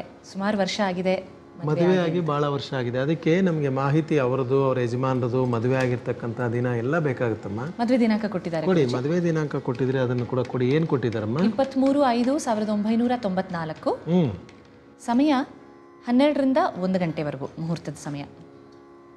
ನೋಡಿ, 2 ವಿಚಾರ ಇದರಲ್ಲಿ. ಅವರು ಹುಟ್ಟಿರೋದು ಸಿಂಹ ಲಗ್ನದಲ್ಲಿ, ಅವ್ರಿಗೆ ಮದುವೆ ಮಾಡಿರೋದು ಸಿಂಹ ಲಗ್ನದಲ್ಲಿ. ಈ ಸಿಂಹ ಲಗ್ನದಲ್ಲಿ ಮದುವೆ ಮಾಡಿದ್ರೆ ಒಂದು ಮಿಸ್ಕ್ಯಾರೇಜ್ ಆಗುತ್ತೆ, ಅಬಾರ್ಷನ್ಸ್ ಆಗುತ್ತೆ, ಇಲ್ಲದಿದ್ದಲ್ಲಿ ಮಕ್ಕಳೇ ಆಗೋದಿಲ್ಲ. ಸುಮಾರು 94ನೇ ಇಸ್ವಿ, 16-18 ವರ್ಷ ಕಾಲ ಆಗಿದೆ. ಮಕ್ಕಳಾಗುವಂತಹ ಯೋಗ ಬಹಳ ಕಡಿಮೆ ಇವರ ಜಾತಕದಲ್ಲಿ. ದತ್ತು ತಗೊಳ್ಳೋದು ಉತ್ತಮ. ಯಾಕಂದರೆ ಮೆಡಿಕಲ್ಲು, ನಾನ್ ಮೆಡಿಕಲ್ಲು, ದೇವರು, ದೇವಸ್ಥಾನ ಎಲ್ಲ ಸುತ್ತಿರ್ತೀರ. ಜಾತಕ ರೀತಿಯಾಗಿ ನೋಡಿದ್ರೆ ಈ ಜನ್ಮದಲ್ಲಿ ಇವರಿಗೆ ಮಕ್ಕಳಾಗುವಂತಹ ಯೋಗ ಇಲ್ಲ. ಅದರಿಂದ ಖಂಡಿತ ಬೇಕೇ ಬೇಕು ಅಂದರೆ ದತ್ತು ತಗೊಳ್ಳಿ, ಇಲ್ಲದಿದ್ದಲ್ಲಿ ಅಕ್ಕ ತಂಗಿ ಅಣ್ಣ ತಮ್ಮಂದ್ರ ಮಕ್ಕಳಿದ್ರು ಕೂಡ ಸಾಕಿ. ಸದ್ಯಕ್ಕೆ ಯಾವುದೇ ದೊಡ್ಡ ಪೂಜೆ ಪುನಸ್ಕಾರಗಳು ಬೇಕಿಲ್ಲ. ಆರೋಗ್ಯದ ವಿಚಾರದಲ್ಲಿ ಸ್ವಲ್ಪ ಗಮನ ತಗೊಳ್ಳಿ, ಒಳ್ಳೆಯದಾಗುತ್ತೆ. ಧನ್ಯವಾದಗಳು ಗುರುಜಿ. ರಾಣುಬಾಯಿ ಅವರ 2ನೇ ಮಗಳ ಹೆಸರು ಗುರುಜಿ ಅನುರಾಧ. ಹೇಳಿಮ್ಮ. ಹುಟ್ಟಿದ ದಿನಾಂಕ 16/1/1984, ಸಮಯ ಮಧ್ಯಾಹ್ನ 1:30. ಮೃಗಶಿರ ನಕ್ಷತ್ರ ಮಿಥುನ ರಾಶಿಯಲ್ಲಿ ನಿಮ್ಮ ಎರಡನೇ ಮಗಳು ಹುಟ್ಟಿದ್ದಾಳೆ. ಏನು ಕೇಳ್ತಾ ಇದ್ದಾರಮ್ಮ ಅವ್ರ ಬಗ್ಗೆ? ಗುರುಜಿ, ಅನುರಾಧಾಗೆ ಮದುವೆ ಆಗಿದ್ದು 13/5/2003. ಆದರೆ 6 ತಿಂಗಳಲ್ಲೇ ವಿಚ್ಛೇದನ ಆಗೋಯ್ತು. ವಿಚ್ಛೇದನ ಆಗಿದೆ. ಜಾತಕದಲ್ಲೇ ಡೈವರ್ಸ್ ಕೇಸ್ ಅಂತ ಕಾಣ್ತಾ ಇದೆ ಇದು. ಇನ್ನೊಂದು ಮದುವೆ ಮಾಡೋದಕ್ಕೆ ಪ್ರಯತ್ನ ಪಡಿ. ನಿಮ್ಮ ಮಗಳ ಜಾತಕದಲ್ಲಿ ಜಾತಕ ಚೆನ್ನಾಗಿದೆ, ಆದರೆ ಆಕೆ ಕೂಡ ಕೋಪ, ಆತರ, ಟೆನ್ಷನು ಎಲ್ಲ ಮಾಡ್ಕೊಂಡಿದ್ದಾರೆ. ಸಂಸಾರ ಜೀವನವನ್ನು ಸರಿಯಾಗಿ ಅರ್ಥ ಮಾಡ್ಕೊಂಡಿಲ್ಲ. ಬಂದಿರೋ ಹುಡುಗನೂ ಸರಿ ಇರಲ್ಲ ಬಿಡಿ, ನಮ್ಮದು ತಪ್ಪಿದೆ, ಆ ಕಡೆನೂ ತಪ್ಪಿದೆ, ಅದು ಬಿಟ್ಟೋಯ್ತು. 2013ನೇ ಇಸ್ವಿ ಜನವರಿ ತಿಂಗಳ ನಂತರ ಮುಂದಿನ ವರ್ಷ ಉಗಾದಿ ಸಮಯಕ್ಕೆ ಇನ್ನೊಂದು ಮದುವೆಗೆ ದಾರಿಯಾಗುತ್ತೆ. ಖಂಡಿತ ಮಾಡಿ. ಶಿವ ಪಾರ್ವತಿ ದೇವಸ್ಥಾನ ನಿಮ್ಮ ಏರಿಯಾನಲ್ಲಿ, ನಿಮ್ಮ ಬಡಾವಣೆಯಲ್ಲಿದ್ದರೆ ಶುಕ್ರವಾರ ದಿವಸ ತಪ್ಪದೆ ಹೋಗಿ ಬರೋಕ್ಕೆ ಹೇಳಿ, ಒಳ್ಳೆಯದಾಗುತ್ತೆ. ಧನ್ಯವಾದಗಳು ಗುರುಜಿ. ಉಡುಪಿಯಿಂದ ಮುಂದಿನ ಪತ್ರ ಬಂದಿದೆ ಗುರುಜಿ. ಶೋಭಾ ಅವರು ಬರೀತಾ ಇದ್ದಾರೆ, ಅವರ ಮಕ್ಕಳ ಬಗ್ಗೆ ಕೇಳ್ತಾ ಇದ್ದಾರೆ. ಹೇಳಿಮ್ಮ. ಮಕ್ಕಳ ಹೆಸರು ರಚನಾ, ಹುಟ್ಟಿದ ದಿನಾಂಕ 23/1/1995, ರಾತ್ರಿ 11:30ಕ್ಕೆ. ರಚನಾ ಚಿತ್ತಾ ನಕ್ಷತ್ರದಲ್ಲಿ ತುಲಾ ರಾಶಿಯಲ್ಲಿ ರಚನಾ ಹುಟ್ಟಿದ್ದಾರೆ. ರಚನಾ ಅವರಿಗೆ ರಾಹು ದಶೆ ನಡೀತಾ ಇದೆ. ಏನು ಕೇಳ್ತಾ ಇದ್ದಾರಮ್ಮ ಅವರಿಗೆ? ಓದೋದಕ್ಕೆ ಅಷ್ಟು ಇಂಟ್ರೆಸ್ಟ್ ಇಲ್ಲ ಅಂತ ಹೇಳ್ತಾ ಇದ್ದಾರೆ ಗುರುಜಿ. ಭವಿಷ್ಯ ಹೇಗಿದೆ ಅಂತ? ಓದೋದಕ್ಕೆ ಇಂಟ್ರೆಸ್ಟ್ ಇಲ್ಲ, ಯಾವಾಗಲೂ ಟಿ ವಿ ನೋಡಿಕೊಂಡು ಸೋಮಾರಿತನವಾಗಿ ಮೂಡಿಯಾಗಿರ್ತಾರೆ. ವಿದ್ಯಾಭ್ಯಾಸದಲ್ಲಿ ನೀವೇನಾದ್ರು ಸೈನ್ಸ್ಗೆ ಹಾಕಿದರೆ ಭಾಳ ಕಷ್ಟ. ಕಾಮರ್ಸು, ಮ್ಯಾನೇಜ್ಮೆಂಟು, ಅಡ್ಮಿನಿಸ್ಟ್ರೇಷನ್ನು, BA ಆ ಥರ ಹಾಕಿದರೂ ಕೂಡ ಒಳ್ಳೆಯದಾಗಿರುತ್ತೆ. ಅದು ಕಳೆದ 1.5 ವರ್ಷದಿಂದ ಭಾಳನೇ ಟೆನ್ಷನ್ ಕೊಟ್ಬಿಟ್ಟಿದ್ದಾರೆ. ಈ ವರ್ಷ ಏನಾದ್ರು ಉಳಿಸ್ಕೊಂಡಿದ್ರೆ ಅದು ಮುಂದುವರಿಸಿ ಓದುವಂತಹ ಯೋಗ ಇದೆ. ಒಟ್ಟುಮೊತ್ತಾಗಿ 2014ನೇ ಇಸ್ವಿ ಜನವರಿ ನಂತರ ಚೆನ್ನಾಗಿರ್ತಾರೆ ನಿಮ್ಮ ಮಗಳು. ಅಮ್ಮನವ್ರ ದೇವಸ್ಥಾನ ಯಾವುದಾದ್ರು ಅಕ್ಕಪಕ್ಕದಲ್ಲಿದ್ದರೆ ತಪ್ಪದೆ ವಾರ ಹೋಗಿ ಬರೋಕ್ಕೆ ಹೇಳಿ, ಒಳ್ಳೆಯದಾಗುತ್ತೆ. ಬುಧವಾರ ದಿವಸ ಹೋಗೋಕ್ಕೆ ಹೇಳಿ, ಒಳ್ಳೆಯದಾಗುತ್ತೆ. ಧನ್ಯವಾದ ಗುರುಜಿ. ಶೋಭಾ ಅವರು ಅವರ ಮಗನ ಬಗ್ಗೆ ಕೂಡ ಕೇಳ್ತಾ ಇದ್ದಾರೆ ಗುರುಜಿ. ರಾಕೇಶ್, ಹುಟ್ಟಿದ ದಿನಾಂಕ 27/12/1996, ರಾತ್ರಿ 3:30ಕ್ಕೆ. ಪುಷ್ಯಮಿ ನಕ್ಷತ್ರ ಕಟಕ ರಾಶಿಯಲ್ಲಿ ರಾಕೇಶ್ ಹುಟ್ಟಿದ್ದಾರೆ. ರಾಕೇಶ್ ಪರವಾಗಿಲ್ಲ, ರಾಕೇಶ್ ಅಷ್ಟು ಕೋಪ ತಾಪ ತೋರಿಸೋವಂಥ ಹುಡುಗ ಅಲ್ಲ, ಸ್ವಾಭಾವಿಕವಾಗಿ ಎಲ್ಲ ಮಾಡುವಂಥವನು. ಏನು ಕೇಳ್ತಾ ಇದ್ದಾರಮ್ಮ ಅವನ ಬಗ್ಗೆ? ಇವನು ಸಹ ಓದೋದಿಲ್ಲ, ಹೇಳಿದ ಮಾತು ಕೇಳಲ್ಲ, ಏನಾದರೂ ಪರಿಹಾರ ತಿಳಿಸಿ ಅಂತ ಹೇಳ್ತಾ ಇದ್ದಾರೆ. ಅದೇ, ಆತನು ಕೂಡ ಶನಿ ದಶೆ ನಡೀತಾ ಇದೆ. 16ನೇ ವಯಸ್ಸುವರೆಗೂ ಶನಿ ದಶೆ ಇರುತ್ತೆ. ಬಹುಶಃ ಇವನನ್ನು ಮೊದಲೇ ನೀವು ಹಾಸ್ಟೆಲ್ಗೆ ಹಾಕ್ಬಿಟ್ಟಿದ್ರು ಕೂಡ ಭಾಳ ಚೆನ್ನಾಗಿತ್ತು. ನಿಮ್ಮ ಜೊತೆ ಇದ್ದು ಓದೋದು ಭಾಳ ಕಷ್ಟ, ಅಥವಾ ನಿಮ್ಮ ಸಂಬಂಧಿಕರು ಯಾರು ಇರಿಸ್ಕೊಂಡು ಓದಿಸ್ತಾರ ನೋಡಿ. ಒಟ್ಟಲ್ಲಿ ನಿಮ್ಮ ಜೊತೆ, ಅಪ್ಪ ಅಮ್ಮನ ಜೊತೆ ಇದ್ದು ಓದೋದು ಭಾಳ ಕಷ್ಟ ಆಗುತ್ತೆ. ಇವನನ್ನು ಕೂಡ ಯಾವುದಾದ್ರು ITI training, electrical training, electronic training, 2 wheeler 4 wheeler mechanic, ಆ ರೀತಿ ಕೆಲಸಕ್ಕೆ ಸೇರಿಸ್ಬಿಟ್ರೆ ಖಂಡಿತ ಉದ್ಧಾರ ಆಗ್ತಾನೆ. ಆಂಜನೇಯ ದರ್ಶನ ತಪ್ಪದೆ ಮಾಡ್ಕೊಂಬರಕ್ಕೆ ಹೇಳಿ. 17ನೇ ವಯಸ್ಸುವರೆಗೂ ಸ್ವಲ್ಪ ಟೆನ್ಷನ್ ಕೊಡ್ತಾನೆ. ಸ್ವಲ್ಪ ಹಿಂದೆನೇ ಇದ್ದು ಪ್ರಯತ್ನ ಪಟ್ಟರೆ ಖಂಡಿತ ಓದೋದ್ರಲ್ಲಿ ಮುಂದುವರಿತಾನೆ. ಧನ್ಯವಾದಗಳು ಗುರುಜಿ. ವೀಕ್ಷಕರೇ, ನಿಮ್ಮ ಪ್ರಶ್ನೆಗಳನ್ನು ಪತ್ರಗಳ ಮುಖಾಂತರ ನಮಗೆ ಬರೆದು ಕಳಿಸಿ. ನಮ್ಮ ವಿಳಾಸ ಸುವರ್ಣವಾಹಿನಿ, ಜ್ಯೋತಿರ್ಗಮಯ ವಿಭಾಗ, ಅಂಚೆ ಪೆಟ್ಟಿಗೆ ಸಂಖ್ಯೆ 5021, ಬೆಂಗಳೂರು 1. ನಾಳೆ ಬೆಳಗ್ಗೆ 8 ಗಂಟೆಗೆ ಮತ್ತೆ ಜ್ಯೋತಿರ್ಗಮಯ ಕಾರ್ಯಕ್ರಮದಲ್ಲಿ ಭೇಟಿಯಾಗೋಣ. ನಮಸ್ಕಾರ.